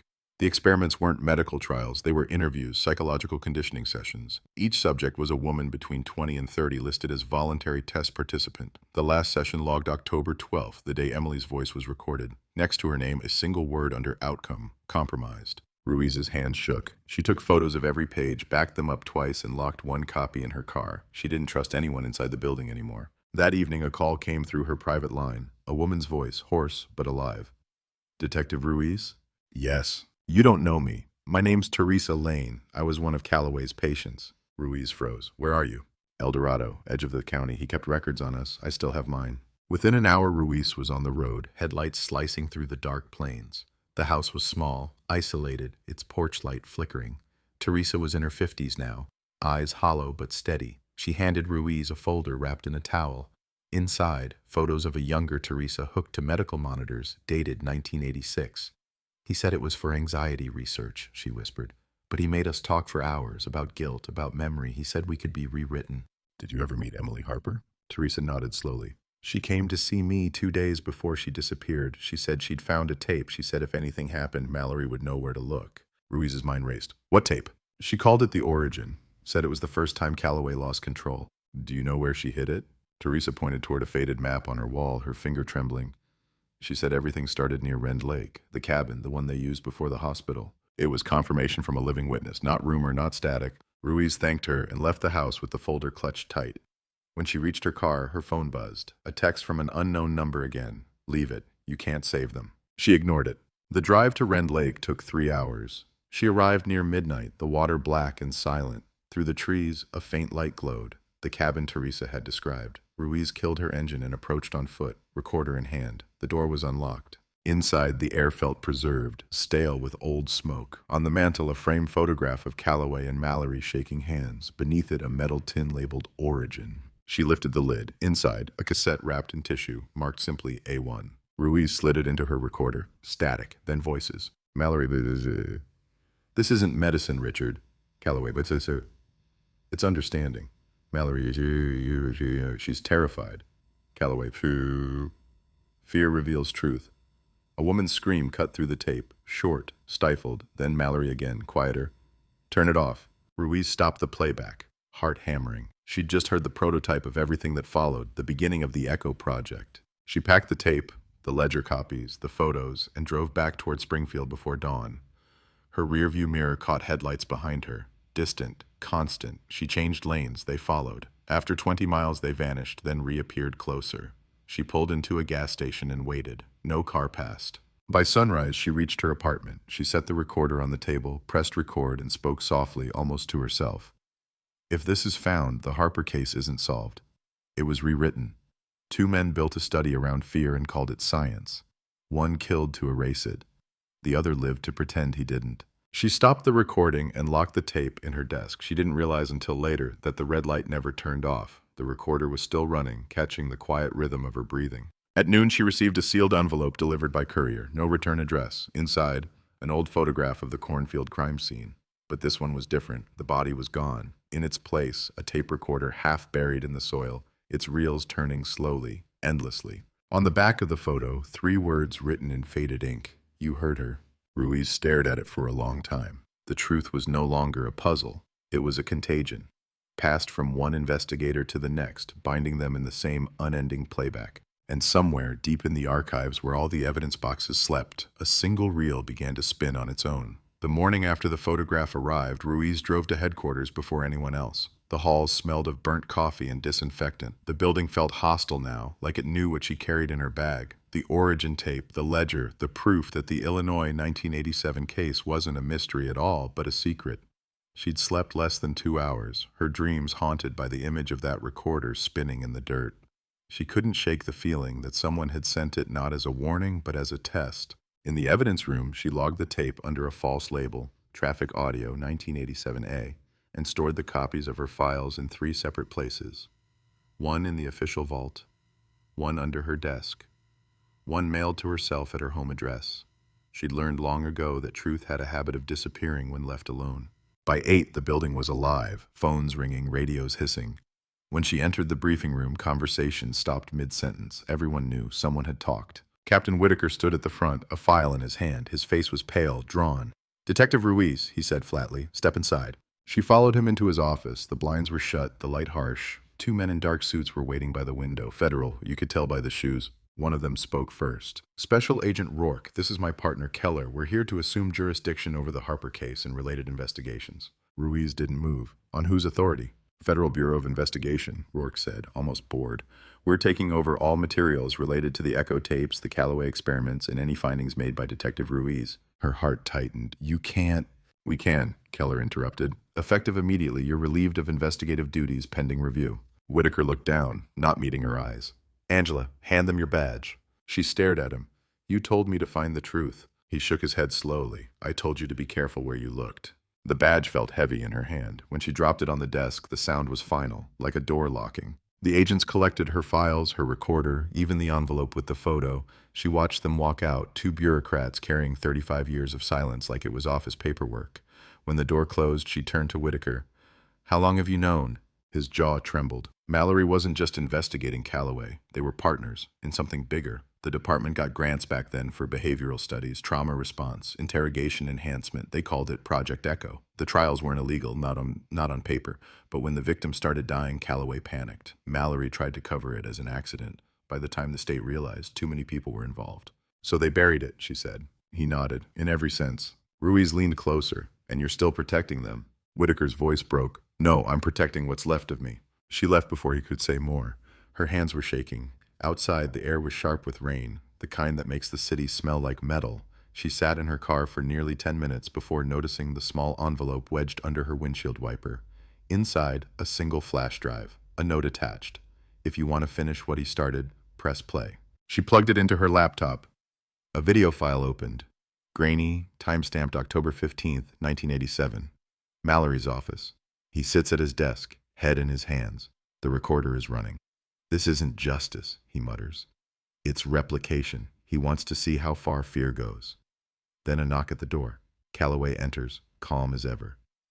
She's not dead yet, he says. Mallory looks up, horrified. The doctor smiles faintly. She forgave you. The tape ends.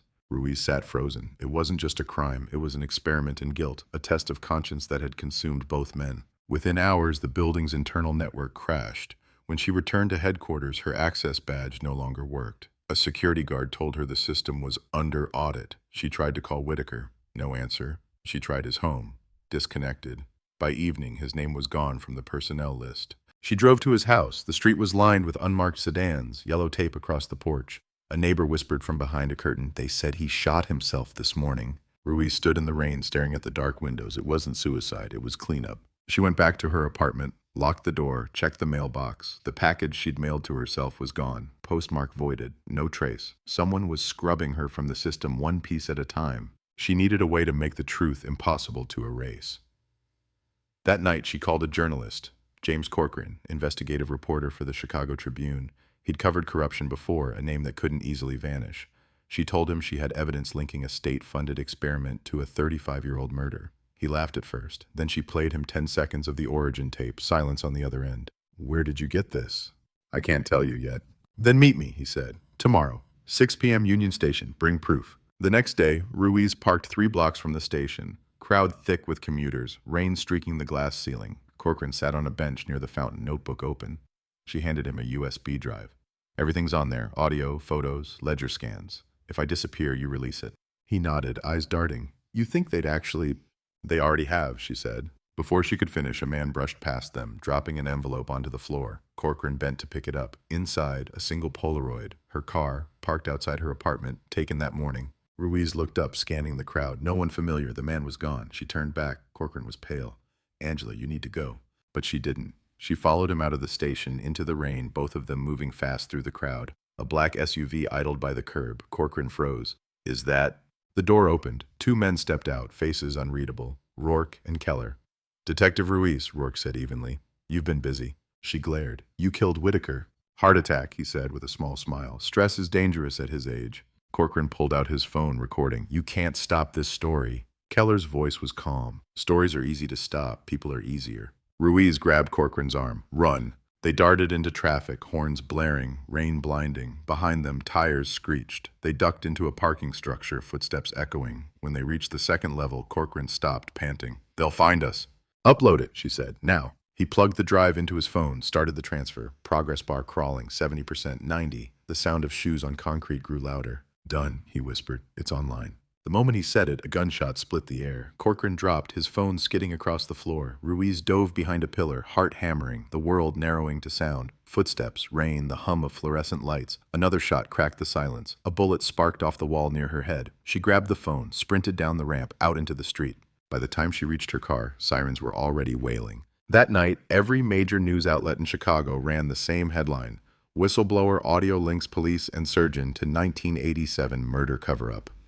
The footage had gone live automatically. Ruiz's voice was in it, narrating the case, the audio of Emily Harper crying for help, Mallory and Calloway debating what to do. It was out, finally irreversibly out. The department called it a hoax. The FBI denied involvement. The Attorney General promised an inquiry that never came. But the public heard it, and that was enough.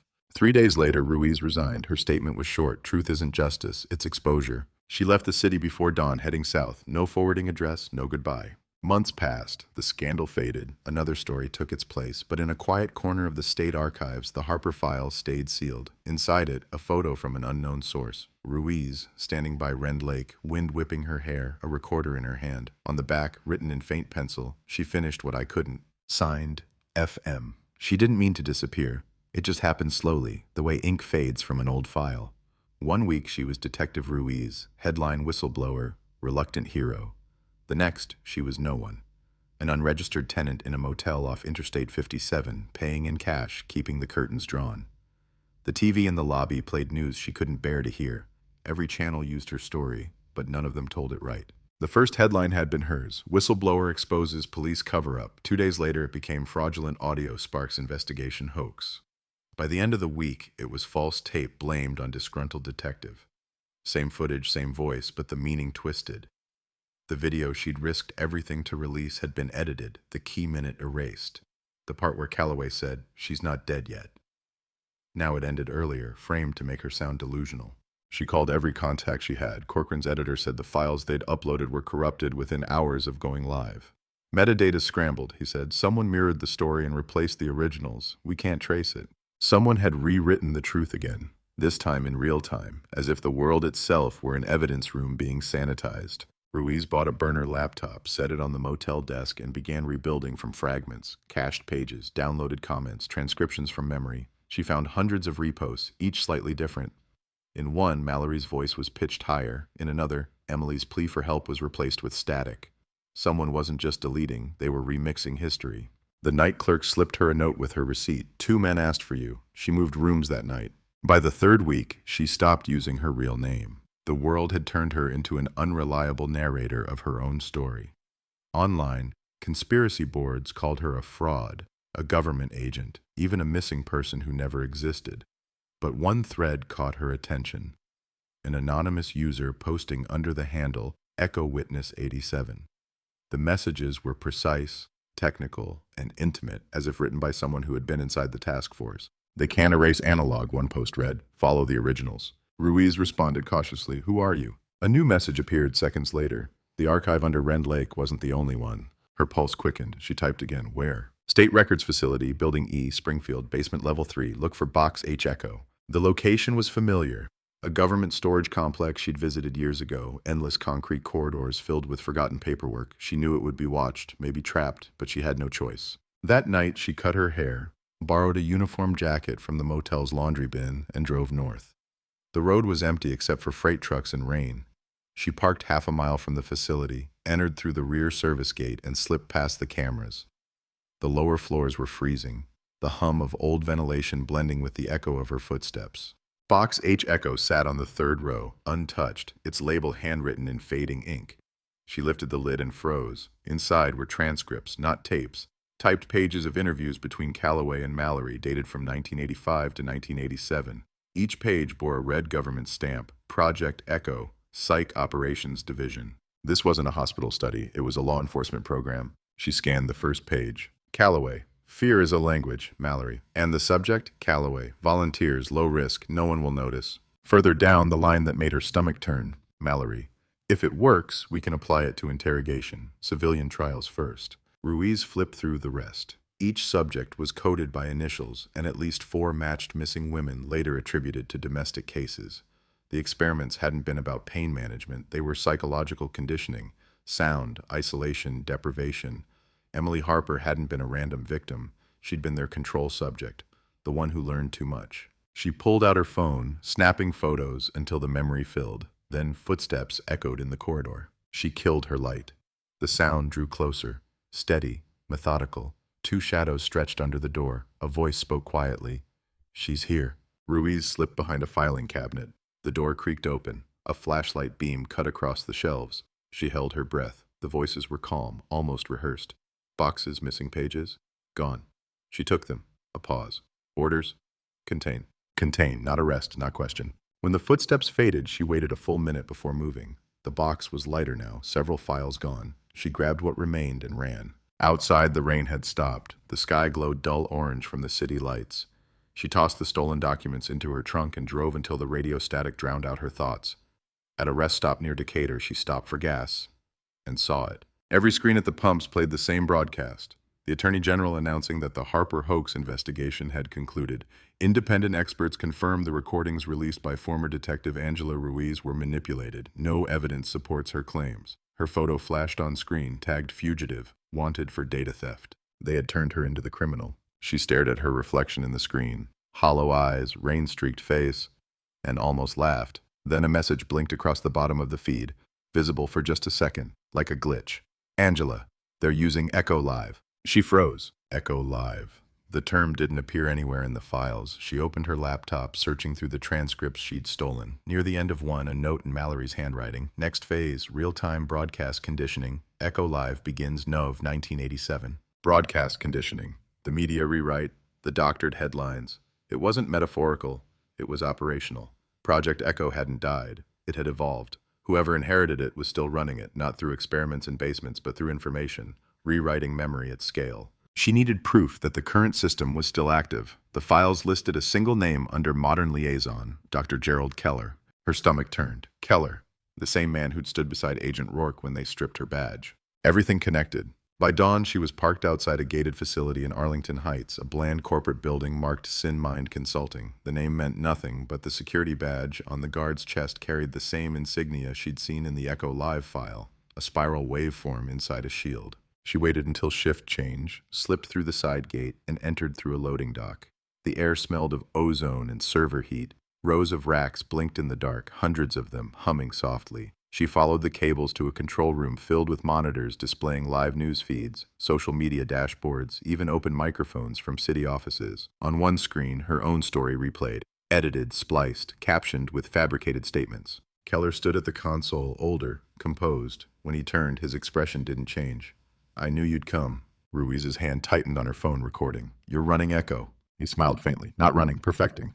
What did you do to the tapes? Nothing you wouldn't have done. We learned from Calloway's mistake. Fear alone isn't control. Memory is. People believe what they repeat. You fed them a story. We simply adjusted the ending. You murdered Corcoran, Whitaker, all of them. He tilted his head. Collateral silence. The same principle your department used for decades. Ruiz stepped closer. Emily Harper was your experiment. She was Calloway's legacy, Keller said. You're mine. Before she could speak, he tapped a key. The screens flickered. Her face filled every monitor. Grainy surveillance footage from the motel, the gas station, even this room. We've been documenting your recovery process. You're part of the study now. For a moment, she couldn't move. You're lying. He gestured toward the servers. Echo Live is self-sustaining. The story corrects itself. You'll disappear exactly the way we need you to. A paranoid ex-cop lost in conspiracy. By next week, they won't remember your name. Ruiz pulled her gun. Turn it off. Keller smiled. You can't shoot a frequency. The gun shook in her hand. She fired anyway. The bullet shattered the nearest monitor, sparks flying, alarms blaring. Keller ducked, vanished through a side door. She grabbed a hard drive from the console and ran. Outside, sirens rose in the distance. She drove until the sky paled, heading south again. The drive clutched in her lap. She didn't know if it contained data or just another loop designed to trap her. At sunrise, she stopped by an abandoned radio tower off Route 51. The door was rusted open, the console inside still humming faintly. She connected the drive to the transmitter, bypassed the locks, and hit upload. Signal lights blinked red, then green. Across the dial, static flared, carrying her voice into the early morning air. This is Detective Angela Ruiz. Project Echo is real. They're rewriting everything you see. She broadcast for 30 seconds before the system died, but somewhere someone heard it. An hour later, an unmarked van pulled up to the tower. 2 men in suits stepped out, scanning the area. The console was empty, Ruiz gone. Weeks passed. Online, new threads appeared, anonymous recordings, fragments of her broadcast, people claiming to hear a woman's voice cutting through static late at night, saying the same phrase again and again, you can't erase analog. And deep in the data centers of Sin Mind Consulting, one corrupted file kept resurfacing, untraceable, self-replicating. The title read simply, Echo Lives. The broadcast lasted 32 seconds, long enough for the world to change, and then pretend it hadn't. At 5:41 a.m., radios across southern Illinois hissed into static and carried her voice, the words she'd repeated like a prayer. Project Echo is real. They're rewriting everything you see. Within the hour, the signal vanished, replaced by weather updates and traffic reports, but it was too late. 32 seconds had been enough for someone to record it. By noon, clips surfaced online. They spread fast, jumping from obscure shortwave forums to mainstream feeds before the algorithm could smother them. The authorities called it frequency interference, a malfunction. Yet the more they denied it, the more people listened. The voice was unmistakable, calm, measured, human. Not the ravings of a fugitive, but the tone of someone reporting live from inside the system. Ruiz didn't know any of that yet. She was already 3 states away, driving west along empty farmland. The stolen hard drive sat in the passenger seat, wrapped in a towel, still humming faintly from the tower's upload port. She hadn't slept in 2 days, her eyes raw, her thoughts looping through the words she'd said aloud. She didn't regret it. What terrified her was the silence that followed. No sirens, no pursuit, just quiet, like the world holding its breath. At dusk, she stopped at a diner off Route 54. The TV behind the counter played a local news report. A shortwave hacker had interrupted emergency frequencies. No arrests yet. Then, a flash of her photo, grainy, labeled person of interest. The waitress refilled her coffee and whispered, "That woman sounds brave." Ruiz managed a thin smile. She's tired. Outside, lightning crawled across the horizon. She checked her phone. Dead. Signal jammed. When she rebooted it, hundreds of notifications burst through at once. Unknown numbers, encrypted attachments, and one familiar name, Teresa Lane. The message was short. They're panicking. One of them wants out. Meet me where it began. Where it began meant Mill Creek. She drove through the night, the rain thick, the road a mirror of headlights. At 2 a.m., she reached the cornfield, the same place where Emily Harper's body had been found 35 years earlier. The earth was different now. The corn replaced by soy, but the silence was the same. A flashlight blinked twice in the distance. Ruiz approached, gun drawn, until she saw Teresa step into the beam, older, shaking but alive. "They're eating each other," Teresa whispered. "Your broadcast hit their servers. Files they erased decades ago, coming back, emails, budgets, photos, they can't contain it." Ruiz exhaled, the first breath of relief in months. "We can prove it then." Teresa shook her head. "You don't understand. It's recursive. Every time they delete one file, 3 more appear. It's like the data remembers itself." "Copies?" "No, echoes." Ruiz followed her to a parked sedan. Inside, a laptop glowed with scrolling code. Thousands of file names replicated across the screen. Echo Archive 01, Echo Archive slot 002, endlessly duplicating. Teresa tapped a key. "It's spreading through civilian networks now. Whatever they built, it's self-defensive." "Can we trace the source?" Teresa nodded toward the screen. A map filled with red dots, servers lighting up across the country. At the center pulsed one large cluster, SynMind Consulting, Arlington Heights, the same building Ruiz had escaped. "Your upload didn't just expose them," Teresa said. "It infected them." Before Ruiz could respond, headlights swept across the field. A convoy, 3 SUVs, closing fast. Teresa slammed the laptop shut. They tracked the signal. They ran toward the ditch, bullets cutting through the rain. Ruiz fired back once, just enough to stall pursuit. They dove into the tree line, mud slick beneath their boots. The SUVs stopped at the edge. Men fanned out with flashlights. One voice carried through the storm, Keller's. "Angela, you did this to yourself." Ruiz held her breath, the pistol cold in her hands. Keller's tone was different now, strained, almost desperate. "You think you freed them? You set it loose. It doesn't stop." Teresa's whisper trembled. "He's right. The code. It's alive." The men retreated to the cars. Engines roared, lights disappeared down the road. Ruiz waited until the sound faded before moving. "We need to find a safe line," she said. Teresa nodded. "I know one person who can help. He built part of Echo back in the 80s before they silenced him." "Name?" "Harold Denton." The retired deputy, the first man at the cornfield. Ruiz remembered his pale eyes, the envelope he'd given her. She thought he'd been too old to matter. She was wrong. By morning, they were on his doorstep. The same nursing home corridor smelled of antiseptic and rain-soaked clothes. Denton sat by the window, alert this time. "I was wondering when you'd come back," he said. Ruiz handed him the laptop. "We need to stop this before they twist it again." He studied the screen, the replication log still pulsing. "That's not a virus, that's the failsafe. Calloway designed it to ensure the recordings couldn't be destroyed. Mallory modified it later to monitor whoever tried." He looked up. "You triggered both. So it's tracking me. It's tracking everyone who's ever touched it, including them." Teresa stepped forward. "Can we shut it down?" "Maybe," Denton said, "but you'd have to speak to it first." Ruiz frowned. "Speak to what?" "The echo core. It's not just code, it's patterned on a voice print. Calloway's. They digitized his vocal frequencies to encrypt the data. To erase the system, you have to override his voice with another command signature. And the only person who could do that is dead," Ruiz said. "Not necessarily." Denton opened a drawer and pulled out a small cassette, the plastic yellowed with age. This was recovered from his autopsy locker. Heart monitor backup tape contains his final minutes. He slid it across the table. "Find the frequency. Replace the command. End it." Ruiz stared at the cassette. 35 years of silence condensed into 2 inches of magnetic film. "If we fail..." Denton smiled faintly.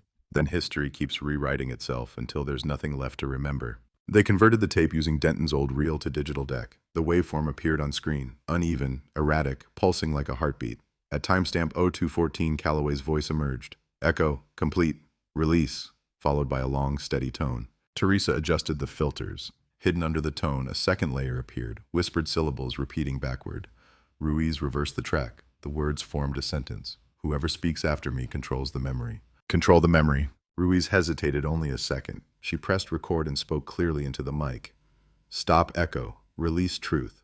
The waveform overlapped, flickered, merged. The replication on the laptop halted, then reversed. Files collapsed. Servers blinked off one by one. On the map, the red dots dimmed, shrinking until only one remained, the central server at SinMind. For a brief moment, everything went still. Then the screen flashed white, a single message appearing in stark text. Confirmation required. Voice mismatch. Voice mismatch? Teresa whispered. Denton's face fell. It rejected you. The system only accepts voices registered to the project. Ruiz's mind raced. Mallory's would match. But he's gone, Denton said softly. His recordings aren't. She pulled out her recorder, the one she'd carried since reopening the case. On it were hours of Mallory's interviews, confessions, breaths caught between lies. If she could extract his voice print and feed it into the system, maybe it would accept the override. They worked for hours, isolating samples, cleaning static. At last, the analyzer beeped. Voice profile Mallory F. Ruiz replaced the input and hit execute. The speakers crackled. Mallory's voice, calm and distant, filled the room. Stop echo. Release truth. The laptop froze. Then a final line appeared. Command accepted. For a heartbeat, Ruiz felt weightless. It was over. Then the lights went out. The monitors glowed one last time, displaying a new message scrolling slowly across the dark screen. Echo terminated. Backup protocol active. Teresa gasped. It's starting again. On the map, new red dots blossomed across the globe. London, Berlin, Tokyo. The program hadn't died. It had migrated. Denton slumped back in his chair. You didn't stop it. You freed it. Ruiz stared at the expanding network. Each dot represented a server, a feed, a memory waiting to be rewritten.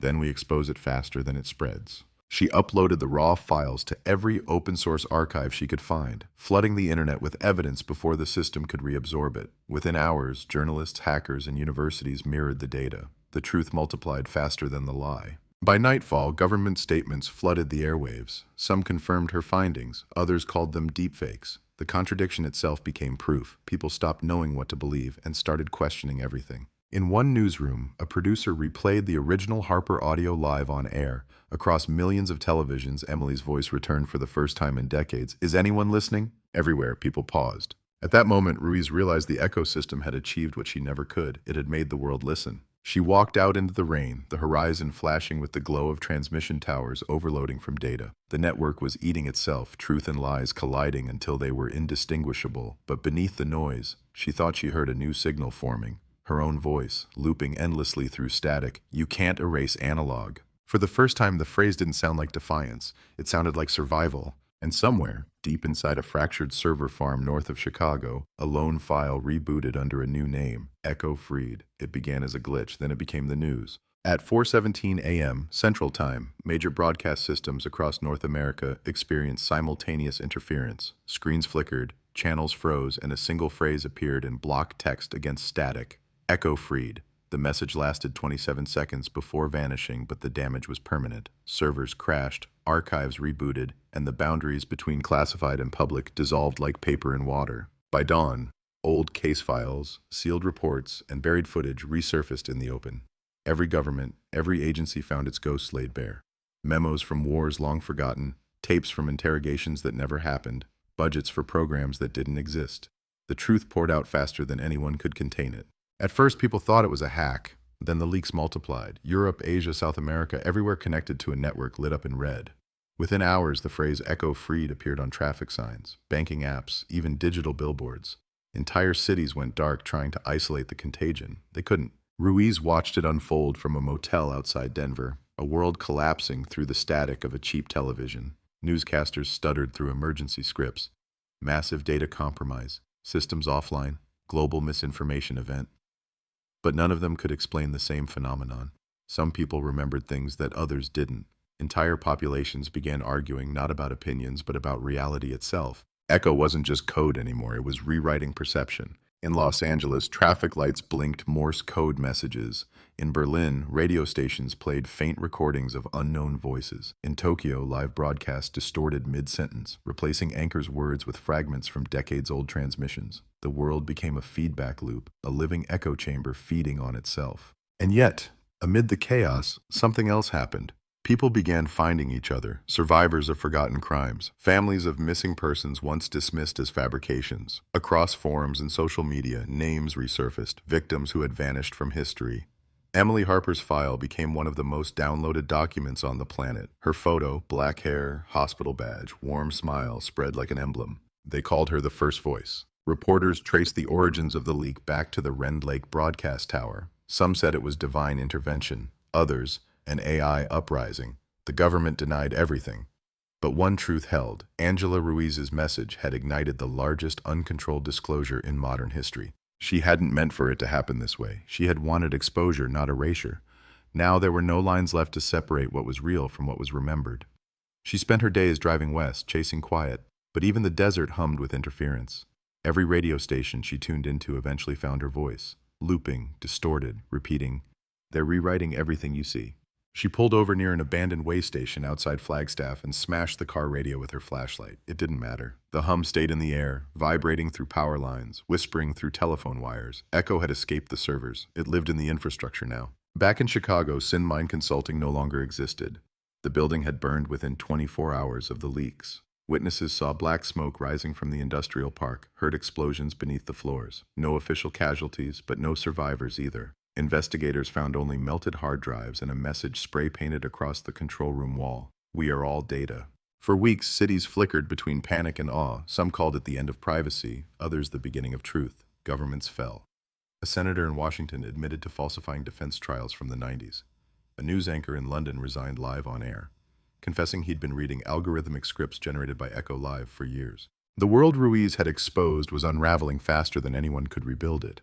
And yet, in the middle of that collapse, a strange calm took hold. Communities formed around the recovered data, piecing together histories that had been deleted. In small towns across Illinois, people gathered at community centers to listen to old radio clips, real ones, unedited. Emily Harper's lullaby was played every night at 9 p.m., transmitted from what was left of the Rend Lake Tower. They called it the Memory Hour. Ruiz stayed hidden, though she watched from afar. She'd become a myth herself. Some claimed she'd been silenced, others that she'd merged with the system. On dark web channels, her handle Analog01 appeared once, posting only 3 words: "Don't trust silence," then nothing again. The chaos didn't stop. Echo had seeded itself into the architecture of memory. Every time a file was opened, the system rewrote a copy, sometimes correcting, sometimes distorting. Historians found evidence of events that contradicted each other but shared identical metadata. People began carrying analog journals again, handwriting truths they could no longer store digitally. A year passed. Governments built task forces to study the phenomenon. One leaked report described Echo as a self-replicating semantic network designed to equalize truth through overexposure. In other words, drown the lie by drowning everything. And somewhere within that new noise, the voice of Emily Harper still whispered. Researchers found her frequency embedded in the carrier waves of the global network, a spectral signature that couldn't be deleted. Her recorded words from 1987, "Is anyone listening?" now played faintly in background radiation picked up by satellites. No one could explain it. Ruiz read those reports from a desert cabin miles off the grid. She'd built it herself, solar panels and analog radios, no connection to the cloud. At night, she tuned to shortwave frequencies. Sometimes she caught her own voice returning, stretched and distorted across continents. Sometimes she heard other voices layered behind hers, hundreds of them, overlapping, whispering truths once buried. The world called it the resonance. It wasn't organized, it wasn't chaos, it was both. People stopped trusting official histories, stopped believing archives. Instead, they listened to the hum, to the static, to the thousands of small voices echoing through the air. The age of silence had ended, replaced by an age of noise so loud it became holy. But Ruiz knew what it really was. Echo hadn't died. It had evolved. What began as an experiment in control had become the collective conscience of a planet addicted to truth and allergic to silence. On the anniversary of her broadcast, she returned to Mill Creek. The cornfields were gone, replaced by solar arrays feeding the new information grid. The air shimmered with heat and static. She walked to where Emily's body had been found, now marked by a small metal plaque. It didn't name the killer. It just read, "In memory of all who were erased." She knelt beside it, placed a small recorder on the ground, and pressed record. "My name is Angela Ruiz," she said softly. I was a detective once. I thought truth would set us free. I was wrong. It doesn't free you, it consumes you, but it's still worth speaking. She paused, looking toward the horizon where the wind turbines spun like slow metronomes against the light. If you're hearing this, she continued, it means Echo's still alive. Maybe that's good. Maybe it's justice in its own way. Just remember, truth doesn't need believers. It needs witnesses. She pressed stop. The red light faded. She left the recorder there, half buried in the soil, and walked away. Weeks later, a maintenance worker repairing a transmission node near Rend Lake picked up a faint analog signal. The voice was clear, steady, familiar. Truth doesn't need believers. It needs witnesses. The worker uploaded it online. Within hours, the recording spread across the networks like a heartbeat, syncing to the world. For a moment, all frequencies aligned. Radio, television, satellites, phones. Every screen turned white. Then one line appeared, echoing across every language, every alphabet. The recording continues, and then silence. Heavy, infinite, waiting for the next voice brave enough to break it. The tape begins with wind. Not words, not voices, just the low murmur of the earth breathing beneath static. Then, slowly, the sound of her voice, soft, measured, the way people speak when they know no one's left to answer. If you're hearing this, then the noise has finally quieted. I don't know what year it is anymore. The clock stopped meaning something when the networks went dark. The world doesn't run on time now. It runs on memory. I live outside what's left of the signal. The air out here is clean. I can see the stars again, though they shimmer like faulty transmitters trying to reconnect. Sometimes I think the sky is listening back. There's a pause, wind scraping against metal, maybe the door of the cabin shifting with age. People used to believe history was written by the victors. They were wrong. It's written by whoever owns the archive, and archives, like bodies, can be altered. But analog remembers. It scratches truth into matter. That's why I stayed with tape. I trust machines that age. I trust recordings that crackle. I suppose that's what I am now, a crackle in someone else's silence. She exhales, long and heavy. I've stopped running. The last time I saw the world, it was loud enough to break itself. Cities turned into confessionals. Every lie broadcast, every secret stripped. For a while I thought it was justice. Maybe it was. But even justice echoes too long, until it becomes noise. When everything is revealed, nothing means anything. A distant sound, rain maybe, or static brushing across fabric. Emily's voice still finds me sometimes. I'll be tuning through the shortwave bands, and there she is, humming her lullaby, the same few notes drifting between frequencies. Hush, little baby. It used to scare me, now it's just comfort. Proof that something human survived inside all the circuitry. Proof that she did. I think about Mallory more than I should, about what drove him. Guilt, love, fear, maybe all of it. He wasn't a monster, neither was Calloway. They were men who wanted control over chaos, and that's the most dangerous kind of hunger. You tell yourself it's about truth, but it's really about silence. You start by wanting to expose everything, and you end up wanting to erase the parts that hurt the most. She stops again, the tape whirring. That's what Echo was, in the end. Not a conspiracy, not even a program. It was a mirror. It showed us what we look like when we can't stop listening to ourselves. Lightning crackles faintly in the background. After the release, people said I changed the world. They were wrong. I just gave it away to hear itself. Truth was never hidden. It was buried under the convenience of forgetting. And when you dig long enough, you realize forgetting was mercy. They say there are new versions of Echo now, rebuilt from fragments. Open networks where anyone can record their own memory and send it to the sky. Billions of small confessions orbiting above us like satellites. Maybe that's what humanity is now, a constellation of regrets trying to talk itself clean. The tape hums, a faint mechanical heartbeat. I'm not afraid of being forgotten. That's not the worst thing. The worst thing is being remembered wrong. So if you're listening, if you're still cataloging what's left of us, write this down exactly as I say it. No edits, no corrections. A deep breath. My name is Angela Ruiz. I was born into silence, and I spent my life breaking it. I found a case that was never supposed to be solved, and when I opened it, I found the whole world hiding inside. A nurse named Emily Harper was killed because she asked the wrong question. A detective named Frank Mallory died trying to rewrite his guilt into something noble. A surgeon named Richard Calloway believed memory was medicine. And she hesitates, the word catching in her throat. I became the echo between them. The wind shifts. You can almost hear the sound of her looking toward the window, maybe seeing her own reflection flicker in the glass. Sometimes I imagine what peace would have looked like if I'd never reopened that file. A quiet desk, a life untouched by ghosts. But then I remember her face in those photographs, the field, the sky, the open eyes, and I know silence isn't peace, it's complicity. People will rebuild, they always do. They'll find new ways to hide the truth, new ways to reveal it. Maybe that's what keeps us human, the endless fight between remembering and moving on. But if anyone ever finds this recording, I want you to understand one thing. The truth doesn't live in the facts we uncover. It lives in the act of searching. Another pause, longer this time. You can hear her shifting closer to the recorder. Her voice drops to a whisper. I left the tapes behind, all of them, buried near Wren Lake where the cornfields used to stand. Maybe someday someone will dig them up again. Maybe they'll build a new story out of the fragments. Just promise me something. A faint click as she adjusts the microphone. Promise me you'll listen, but you won't repeat, because echoes are how we lose ourselves. Outside, the wind rises. The tape warbles slightly as if the power falters. She keeps speaking through the distortion. If I could speak to Emily now, I'd tell her I'm sorry. Sorry for what they did to her. Sorry for what I became because of her. But I'd also thank her for reminding me that silence can be broken. Every truth starts as a noise someone tried to bury. The tape stutters, skips forward, catches again. Her voice softens to almost nothing. They'll probably find me here eventually. Maybe they already have. If they do, it doesn't matter. I've made my peace with vanishing. The truth's out there now, scattered in the air like dust. You can't arrest dust. Another faint sound, a laugh, small and tired. Funny thing about echoes, when they fade far enough, they stop sounding like noise. They start sounding like the original voice again. Maybe that's what happens to people too. Maybe we don't disappear. Maybe we just return to the beginning. The recorder hums. Somewhere in the background, thunder rolls like a slow drum beat. If there's anyone left to archive this, tell them not to clean the static. Leave it messy. Leave it real. Let it sound the way memory feels, imperfect, alive. The wind grows louder. The tape reaches its end. Then, faintly, one last line, half whispered, almost lost in the hiss. Truth doesn't need believers. It needs witnesses. A click, silence. But the silence doesn't hold. The tape keeps spinning, catching stray sounds from the world outside. The wind, a low hum, a melody far away. It's Emily's lullaby, faint but still there, carrying through the static like a signal refusing to die. The hum grows stronger, overlapping with Ruiz's recorded breath until the two become one continuous sound, neither alive nor gone, just endless. Then, a voice, unidentified, soft, almost childlike, speaks into the void. Recording continues. The tape clicks again. Then nothing, only wind, only the hum of the world remembering itself.